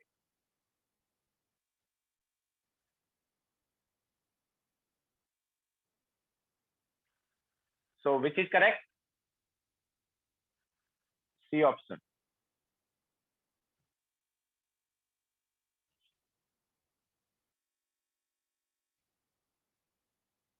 डी ऑप्शन में भी अगर तुम देखोगे तो वहां पर 15 मिलीमोल H2O ही बनेगा, डी ऑप्शन में 15 मिलीमोल ही बन पाएगा। ठीक है, तो maximum number of millimoles of H2O किस में बनेंगे, सी ऑप्शन में बनेंगे, एंड दैट्स वाई वहां पर हीट रिलीज भी ज्यादा होगा, और जब MS डेल्टा टी से करोगे तो वहां पर ऑब्वियसली डेल्टा टी भी ज्यादा ही आएगा। ठीक है, देखो रिया क्या है, हीट रिलीज कैसे निकालोगे, मान लो तुम्हें हीट रिलीज निकालना है हर एक केस, तो हीट रिलीज कैसे निकालोगे, इसमें क्यू क्या आएगा, क्यू आएगा फर्स्ट वाले केस में 13.7। अगर हम फर्स्ट केस का क्यू निकालेंगे तो 13.7, ये 1 मोल के जब होता था तो रिलीज होता था इतना, इंटू क्या करेंगे 20 × 10⁻³ तो इतना किलो कैलोरी हीट रिलीज होगा फर्स्ट वाले केस में रिया। ऐसे ही सेकंड केस और थर्ड केस का हीट निकाल सकते हो। ठीक है, तो हर एक केस में हमें यहाँ पर क्या मिल जाएगा, हीट मिल जाएगा। और जब तुम यहाँ पर डेल्टा टी निकालोगे तो जिस केस में ज्यादा डेल्टा, जिस केस में ज्यादा हीट आ रहा है उसी केस में ज्यादा डेल्टा टी आएगा। एक्चुअली मैं इसका दूसरा ये चीज बता देता हूँ कि हमारे पास जो ये होता है ना, जब कोई भी लिमिटिंग रिएजेंट नहीं होगा, दूसरा मैं ये बता रहा, दूसरा मेथड बता रहा हूँ। कोई बोल रहा था sir is there any different method, तो दूसरा मेथड क्या है वो बता देता हूँ।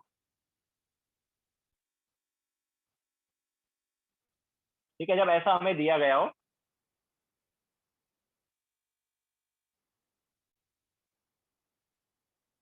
So if none of them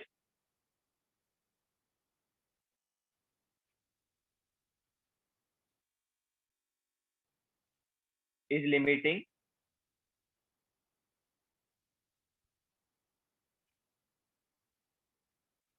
then heat release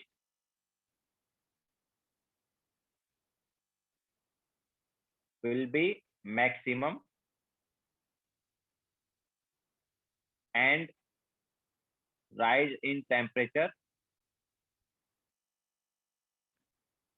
also maximum. Clear है?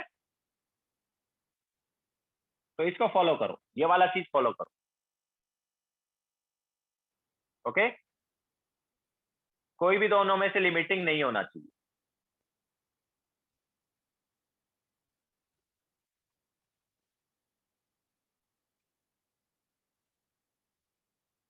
ठीक है, चलो इसके लिए देखो, हम पहले 79 कर लेते हैं, वहां से तुम्हें और क्लियर हो जाएगा। 79 पे चलो। ठीक है, डायरेक्ट हम 79 चलते हैं। तो उसमें भी ऐसा ही है, उधर क्या है, QS दिया है एंड H2SO4 दिया है। Yes Ria, this is explanation of first method only. ठीक है, बट शॉर्ट है, मतलब इसमें टाइम नहीं लगेगा, बस ये चीज तुम्हें देखनी है। ठीक है, तो इसके लिए 79 देखो, QH plus H2SO4 gives Na2SO4, sorry K2SO4 plus H2O। ठीक है, अब जैसा हमने बताया कि मैक्सिमम राइज टेम्परेचर में कब होगा, जब दोनों में से कोई भी लिमिटिंग एजेंट नहीं होगा। ठीक है, तो देखो, हमें इसका कॉन्सेंट्रेशन दिया है 1 और इसका कॉन्सेंट्रेशन दिया है 0.5। इसके अलावा वॉल्यूम का हमें नहीं पता, लेकिन टोटल वॉल्यूम कितना है, 100 है। तो मान लो इसका XML है, तो इसका कितना होगा, 100 माइनस XML होगा। ओके, तो इसके मिलीमोल्स कितने होंगे, इसके X मिलीमोल हो गए, और इसके कितने हो गए, 0.5 इंटू 100 माइनस है। ठीक है, अब जैसा मैंने बताया कि मैक्सिमम राइज कब होगा, जब दोनों में से कोई भी लिमिटिंग नहीं हो। तो दोनों में से कोई भी लिमिटिंग कब नहीं होगा, बताओ। जब स्टोइशियोमेट्रिक ऑप्शन, मतलब इन मोल्स बाय स्टोइशियोमेट्रिक ऑप्शन क्या होगा, सेम होगा तभी ना। तो मोल्स बाय स्टोइशियोमेट्रिक ऑप्शन को सेम कर दो दोनों का।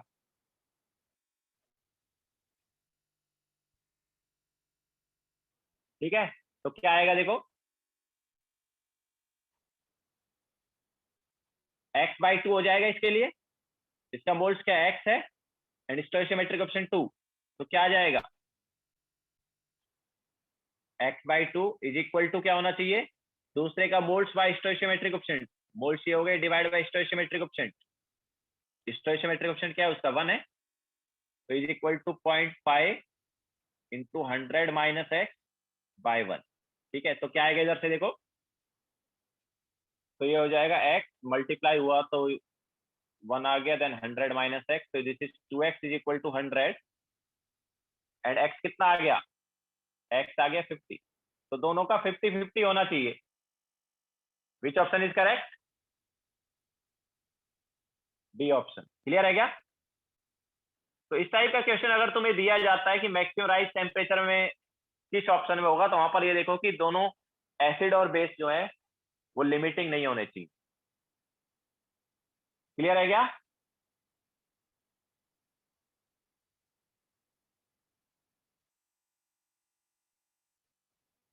ठीक है, if none of them is limiting then heat release will be maximum and rise in temperature also maximum।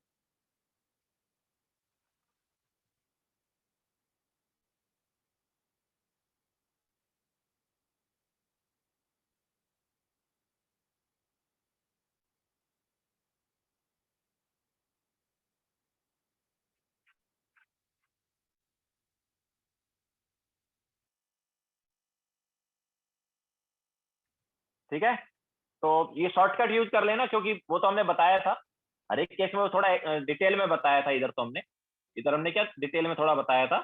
बाकी शॉर्टकट याद रखो, क्योंकि एग्जाम में वही काम में आएगा। ठीक है, शॉर्टकट क्या है, जब भी ऐसा पूछे तो तुम ये देखो कि दोनों में से कोई लिमिटिंग तो नहीं है।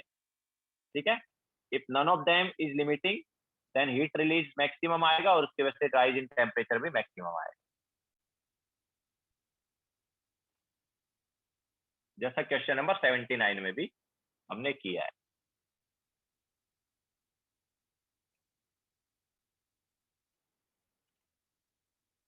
ठीक है, ना वापिस चलते हैं, तो 72 हो गया था ना, 73।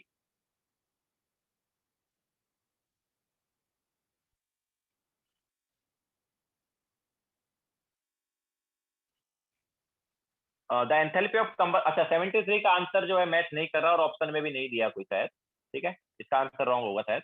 The enthalpy of combustion of H2, enthalpy of combustion of H2 मतलब H2 gas plus half O2 gas gives H2O liquid, ये हमें दिया है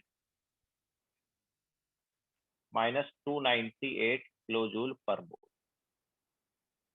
okay, now yes I think इसका आंसर मैच नहीं होगा, देखते हैं। इसका ये दिया, इसके अलावा बॉन्ड एंथैल्पी दिया HH बॉन्ड का, O डबल बॉन्ड O का एंड OH बॉन्ड का पूछा है, एंथैल्पी ऑफ वेपराइजेशन दिया, ठीक है। तो बेसिकली इस रिएक्शन का डेल्टा एच हमें पता है। Now this should be equal to, bond energy वाला कॉन्सेप्ट लगाएंगे, तो bond energy of HH bond plus half of bond energy of O double bond O। अब देखो ये तो हमने रिएक्टेंट को उसके गैसेस एटम में ब्रेक कर दिया ना, ये गैसेस एटम मिलके क्या बनाएंगे, H2O गैसेस वाला बनाएंगे। ओके, H2O लिक्विड नहीं बनाएंगे, पहले H2O गैसेस बनेगा, तो दो बॉन्ड बनेंगे OH वाले, तो -2 times of bond energy of OH bond and then H2O जो है वो गैस से लिक्विड में कन्वर्ट होगा, तो प्लस एंथैल्पी ऑफ कंडेंसेशन या माइनस एंथैल्पी ऑफ वेपराइजेशन, ठीक है। सो आई थिंक आंसर में उन्होंने ये वाला पार्ट नहीं लिया है, मतलब जब उन्होंने आंसर निकाला तो ये वाला पार्ट नहीं लिया, ये भी लेना है। तो क्या आएगा, -298 is equal to bond energy of HH कितना दिया है 433, bond energy of O double bond O कितना दिया है 492 divide by 2 and -2 times of bond energy of OH। इसके अलावा एंथैल्पी ऑफ वेपराइजेशन क्या है 42, ठीक है। तो यहाँ से बॉन्ड एनर्जी निकालते हैं कितना आ रहा है, bond energy of OH bond, तो देखो कितना आएगा ये,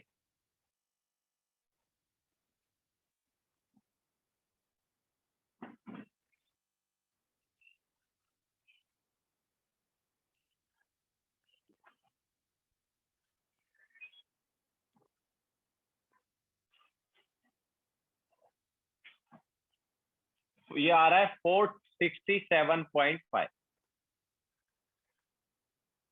ओके, 467.5 किलो जूल जो है ये आंसर होगा इसका। आई थिंक किसी ने बताया भी था थोड़ी देर पहले, मानस मनन ने बताया था, यस यस मनन करेक्ट है तुम्हारा, 467.5।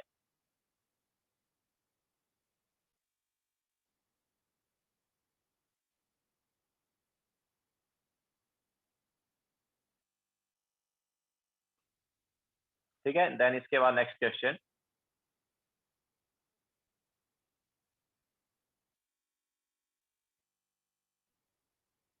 तो सर H2O हमें लिक्विड में चाहिए, H2O किस में चाहिए, लिक्विड में, लेकिन जब बॉन्ड बनते हैं तो गैस में बनते हैं। ओके, सो गैस से वो लिक्विड में गया है, गैस से किस में गया है, लिक्विड में।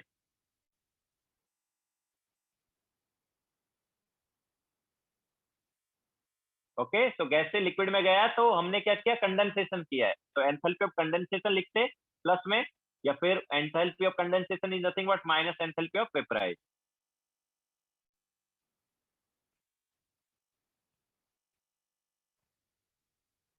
जब भी हम बॉन्ड एनर्जी वाला कॉन्सेप्ट यूज करते हैं तो उसमें क्या करते हैं, जो रिएक्टेंट वाला होता है वो जब गैसेस में होता है तभी उसके बॉन्ड को ब्रेक करते हैं। ओके, अगर रिएक्टेंट में गैस में नहीं है तो पहले गैस में कन्वर्ट किया जाता है एंड देन बॉन्ड ब्रेक किया जाता है। तो रिएक्टेंट साइड में अगर कोई लिक्विड वगैरह में है तो प्लस एंथैल्पी ऑफ वेपराइजेशन आएगा बॉन्ड एनर्जी के टाइम पे, जब हम बॉन्ड एनर्जी वाला फंडा यूज कर रहे हैं, एंड प्रोडक्ट में अगर कोई लिक्विड में है तो माइनस एंथैल्पी ऑफ वेपराइजेशन आएगा। ठीक है, ये याद रख लो।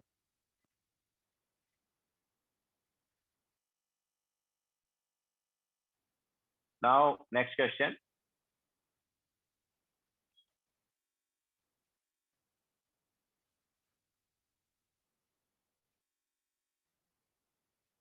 so question number 74,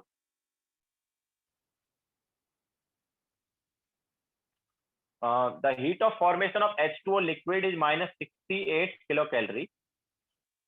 तो heat of formation of H2O liquid जो है हमें दिया हुआ है, obviously heat of formation of H2O liquid मतलब H2 gas plus half O2 gas gives H2O liquid.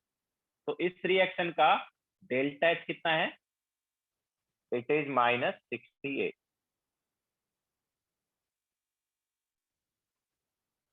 अब वो बोल रहा है heat of formation of H2O gas क्या होगा? तो यार heat of formation of H2O gas मतलब H2 plus half O2 gives H2O gas. इस रिएक्शन में हमें हीट ऑफ फॉर्मेशन या डेल्टा H निकालना है.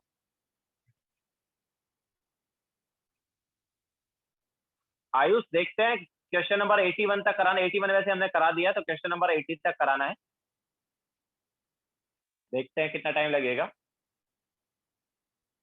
तो हाँ, तो ये रिएक्शन का डेल्टा H जो है ये क्या होगा, ये हमें निकालना है. नाउ इसके लिए देखो हमें ये रिएक्शन का भी डेल्टा H पता होना चाहिए. Delta H liquid gives delta H, sorry H2 liquid gives H2O gas. हमें आगे लिक्विड से गैस में कन्वर्ट करना है. ठीक है, तो ऑब्वियसली इस रिएक्शन का delta H is enthalpy of vaporization ना. एंड हमने ऑलरेडी तुम्हें बताया कि एंथैल्पी ऑफ वेपराइजेशन क्या होता है, पॉजिटिव होता है, नहीं होता है? बताया था कि नहीं बताया था? ओके, तो इस रिएक्शन का डेल्टा H का क्या आएगा? देखो दोनों रिएक्शन को ऐड कर दो तो ये मिल जाएगी ना. तो it is -68 plus something, -68 plus something आएगा. तो कौन सा ऑप्शन करेक्ट होना चाहिए बताओ? -68 प्लस समथिंग आएगा, तो कौन सा ऑप्शन करेक्ट होना चाहिए? Obviously D option. ओके, कौन सा ऑप्शन करेक्ट होना चाहिए? ठीक.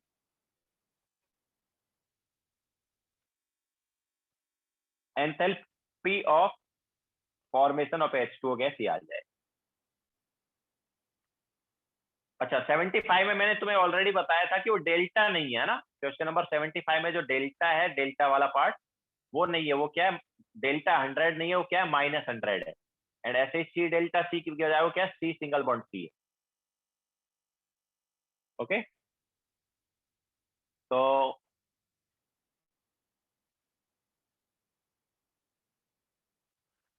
रिया क्वेश्चन 74 में सी क्यों नहीं हो सकता? क्योंकि ये जो पॉजिटिव वाला पार्ट है इतना ज्यादा भी नहीं होता है कि मतलब वैल्यू पॉजिटिव में चली जाए.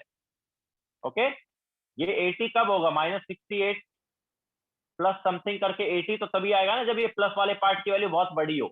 इतनी भी नहीं होती है. और इसको ऐसे भी हम बोल सकते हैं यार, इसमें ये भी क्या है, देखो ये रिएक्शन भी क्या, कंबसन ही हो रही है ना भैया. H2 plus half O2 gives H2, ये भी तो कंबसन ही है ना. तो कंबसन में तो हीट रिलीज होती है ना.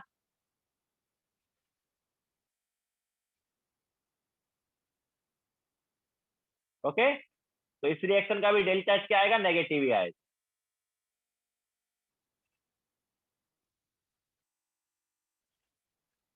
Now next.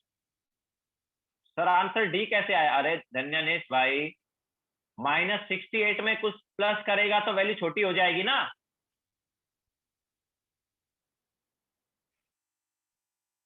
हाँ, तो इसलिए डी आया. ओके, बाकी वैल्यू देखो बढ़ रही है.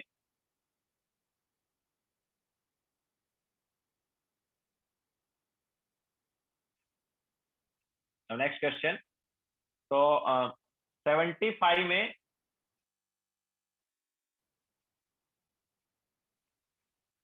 देखो हमें NCH2 डबल बॉन्ड CH2. तो बेसिकली ये क्या, ये है इथीन. और ये जो रिएक्शन हो रही है ये इसमें पॉलीमर बन रहा है, ये इथीन है. और इससे पॉलीथीन बन रहा है. इथीन से क्या बन रहा है? पॉलीथीन. CH2 CH2 ऐसे मतलब लॉन्ग चेन बन रही है. एन, तो एक्चुअली इसका मतलब क्या है, इसको हम ऐसे बोल सकते हैं कि बहुत लंबी चेन बन रही है. CH2 CH2 CH2 ऐसे बहुत लंबी चेन बन रही है. Okay, n number of chain मतलब n नंबर ऑफ बॉन्ड. तो एक्चुअली क्या है, हमारे पास ये चेन जैसे बढ़ती जा रही है. तो ये जो अब हम इसकी बात कर रहे हैं, तो CC बॉन्ड यहाँ पर कितने होंगे वो मेन. जब एक ब्रैकेट वाले पार्ट में हम बोलेंगे तो CC बॉन्ड कितने होंगे? तो C सिंगल बॉन्ड C एक तो ये है ही. इसके अलावा ये जो साइड में C आगे कनेक्ट कर रहा है ना, ये वाला C जो है आगे वाले C से कनेक्ट कर रहा है. तो हम ऐसे बोल देंगे कि ये पूरा C नहीं है, मतलब आधा C जो है इस मॉलिक्यूल में ले लो और आधा C नेक्स्ट वाले मॉलिक्यूल में ले लो. ठीक है, इस टाइप से देखो, ऐसे चलता जाए. ठीक है, तो ऐसे अपने पास बहुत सारे हैं. तो एक उसमें हमारे पास दो सिंगल बॉन्ड सी है, ठीक है। सी सिंगल बॉन्ड सी जो है एक मॉलिक्यूल में कितने लोगे तुम? दो लोगे। ये एक वाले पार्ट में सी सिंगल बॉन्ड सी कितने लोगे? दो। एक तो पूरा ये है, इसके अलावा आधा ये और आधा ये, समझ आया? आधा आधा दोनों साइड से कितना लोगे? आधा आधा लोगे, क्योंकि ये बॉन्ड जो है ना, ये वाला bond C single bond C, आधा इसके अंदर है और आधा इसके अंदर है। ओके, इस टाइप से अपने पास लॉन्ग चेन बन रही है CS2 सिंगल बॉन्ड सी। ओके, बहुत लंबी चेन है पॉलीथीन में, मतलब दिस इज इथीन एंड ये इसका पॉलीमर है। Polythene is polymer of ethene. Okay, तो बहुत सारे इथीन जो है कनेक्ट होकर एक लॉन्ग चेन बना ले। तो नंबर ऑफ बॉन्ड्स यहाँ पर कितने हैं? इसमें नंबर ऑफ बॉन्ड्स जो है, number of bonds of C single bond C is 2, ठीक है, ये मेन है। इसमें number of bonds of C single bond C कितने लेने हैं? हमें 2 लेने हैं। ओके, हाँ, तो अब देखो, अब ये रिएक्शन का हमें डेल्टा एच जो है कितना दिया है? इस रिएक्शन का डेल्टा एच दिया है -100 किलोजूल पर मोल, किलोजूल पर मोल ऑफ इथाइलिन, पर मोल ऑफ इथाइलिन। लेकिन यहाँ पर क्या है? एन मोल्स है, ठीक है, तो इसके लिए एन से भी मल्टीप्लाई करेंगे। तो देखो इस रिएक्शन का डेल्टा एच क्या है?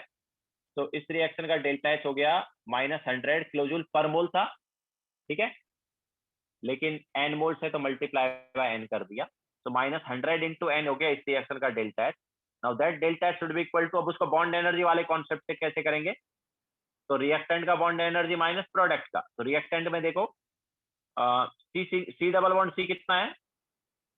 एक CH2 में, मतलब एक CH2 डबल बॉन्ड CH2 में एक है C डबल बॉन्ड C, लेकिन N आगे है, तो N times of bond energy of C double bond C, ठीक है, N बॉन्ड्स हैं। इसके अलावा CH बॉन्ड कितने हैं? CH बॉन्ड एक में 4 है, ठीक है, लेकिन N आ गए तो उसकी वजह से कितने हो गए? 4N बॉन्ड हो गए, तो plus 4N times of bond energy of C single bond H। इसके अलावा प्रोडक्ट में देखो, प्रोडक्ट साइड में हमारे पास क्या है? C सिंगल बॉन्ड C कितने हैं?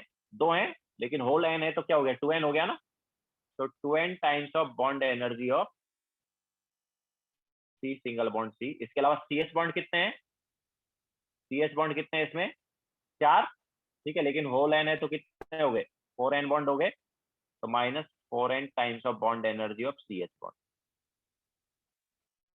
तो ये वाला पार्ट तो ऑब्वियसली कैंसिल आउट हो ही गया, ठीक है, तो क्या आएगा ये?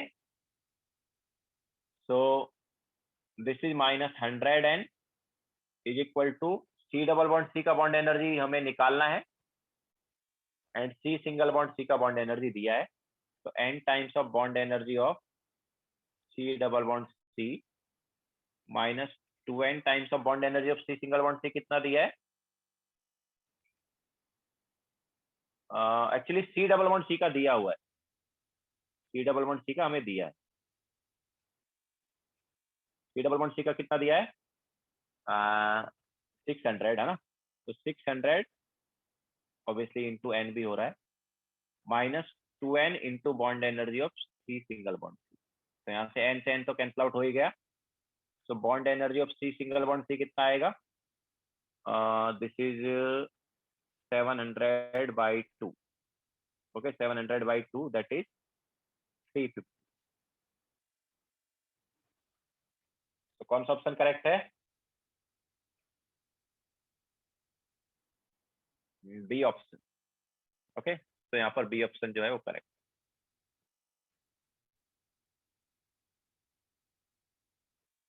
तो इंपॉर्टेंट इसमें यही था कि एक यूनिट जो हम ले रहे हैं इसकी, पॉलीमर का एक यूनिट जब हम ले रहे हैं, दिस इज पॉलीमर है ना, तो इसका एक यूनिट जो ले रहे हैं, उस एक यूनिट में C सिंगल बॉन्ड C को कितना लेना है? 2 लेना है, ओके। एक तो ये, इसके अलावा ये जो साइड में जो बॉन्ड है उनमें हाफ हाफ कंसीडर कर लेंगे, मतलब हाफ इधर वाला ले लो, हाफ इधर वाला ले लो, तो एक बॉन्ड ये हो गया, ठीक है। तो total C single bond C कितने ले लेंगे? 2 ले लेंगे। क्यों? क्योंकि आगे ये बॉन्ड जो है ये भी किससे कनेक्ट हो रहे हैं? ये जो बॉन्ड है किससे कनेक्ट हो रहे हैं? कार्बन से ही कनेक्ट हो रहे हैं।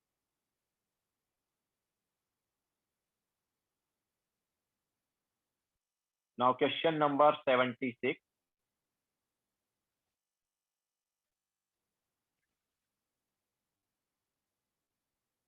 The enthalpy of neutralization of a strong acid is -13700. ठीक है, तो स्ट्रॉन्ग एसिड का है -13700. अब एक मोनो बेसिक एसिड आया है जो कि 14% ऑलरेडी आयनाइज, वो जो है 14% ऑलरेडी आयनाइज है, मतलब 86% को ही आयनाइज करना है. ठीक है, तो if the enthalpy of ionization of weak acid is 366 calorie per mole. अगर वो बिल्कुल भी आयनाइज नहीं होता तो उसको 366 कैलोरी हमें देना पड़ता, लेकिन वो ऑलरेडी 14% आयनाइज है, तो हीट रिक्वायर्ड फॉर आयनाइजेशन क्या होगा? हीट रिक्वायर्ड फॉर आयनाइजेशन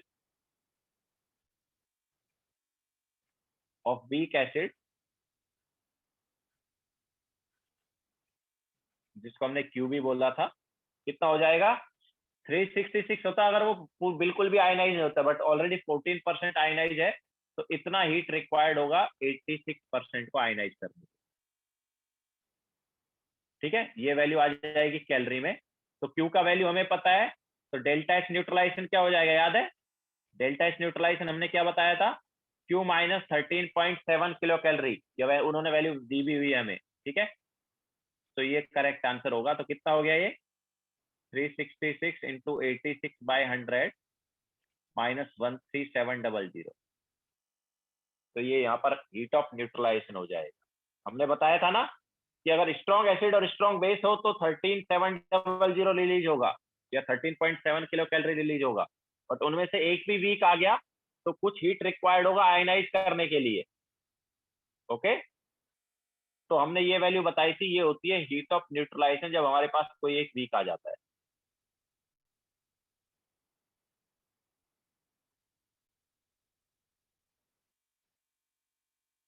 तो ये वैल्यू आ रही है 13385.24 kilo, sorry calorie.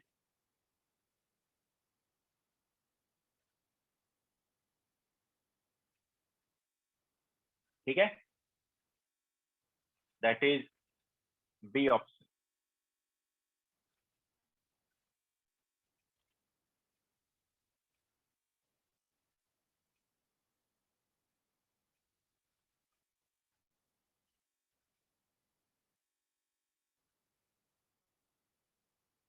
Question number 67.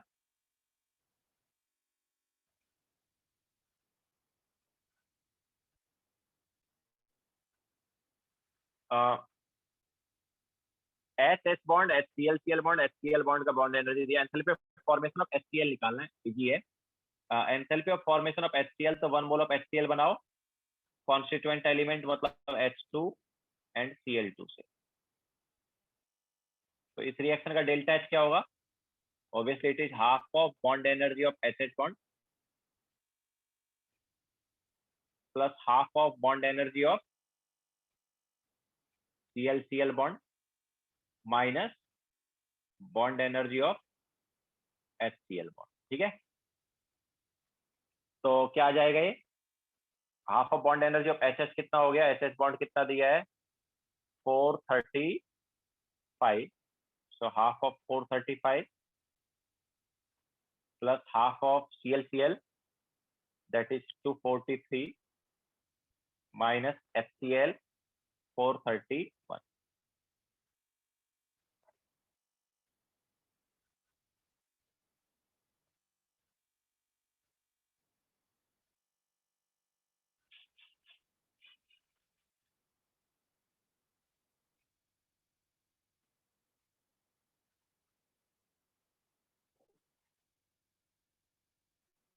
तो ये आ गया -92 kilo calorie,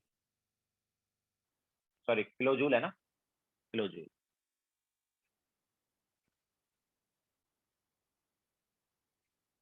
okay, that is B option.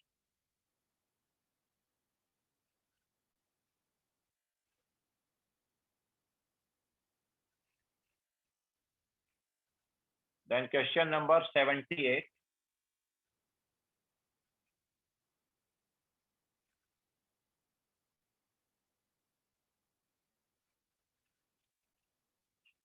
Sir आपको सब रिएक्शन स्ट्राइक कैसे होते हैं यार? देखो, वन मोल ऑफ HCl बनना चाहिए ना, एंथैल्पी ऑफ फॉर्मेशन के लिए वन मोल ऑफ HCl बनना चाहिए उसके कॉन्स्टिट्यूएंट एलिमेंट से। तो constituent element hydrogen and chlorine, definition के हिसाब से जाओ। ठीक है, constituent element is hydrogen and chlorine, तो H2 + Cl2 gives HCl। Balance करोगे तो ये वन मोल कब आएगा? जब इधर हाफ हाफ लिखोगे।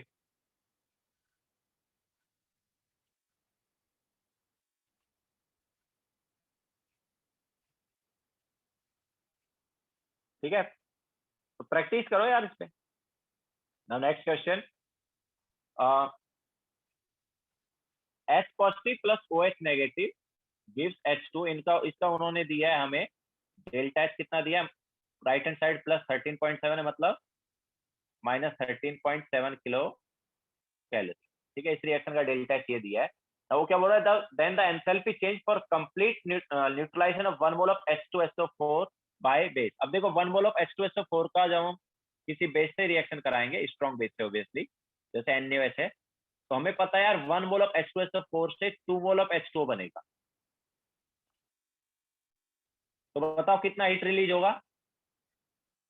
कितना हीट रिलीज होगा? 1 मोल ऑफ H2O के लिए 13.7, तो 2 मोल ऑफ H2O के लिए क्या होगा?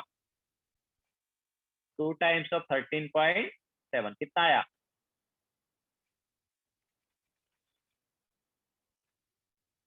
27.4। ओके, तो B option is correct.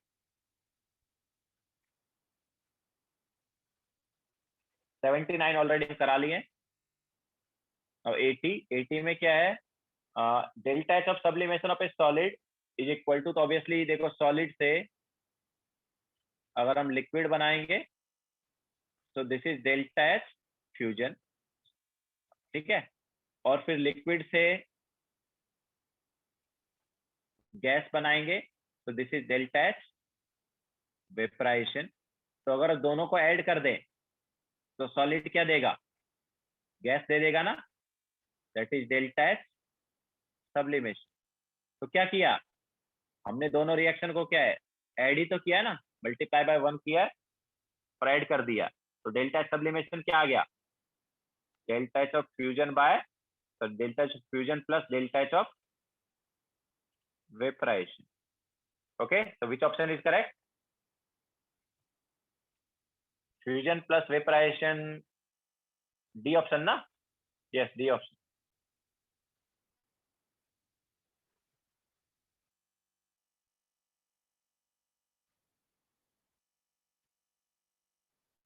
Okay, तो यहाँ पर कुछ नहीं करना है, दोनों रिएक्शन को ऐड कर देंगे तो उससे डेल्टा एच सब्लिमेशन आ जाएगा। Okay, delta H sublimation is equal to delta H fusion plus delta H vaporisation. Okay, so अच्छा, क्वेश्चन नंबर 81 जो है हम ऑलरेडी क्लास में करा दिए हैं। ठीक है, तो ये हमने थर्मोकेमिस्ट्री जो है वो डिस्कस कर लिया है। ओके, सो डाउट लेक्चर यहीं पे खत्म करते हैं, रिकॉर्डिंग वगैरह सेंड कर देंगे। चलो बाय।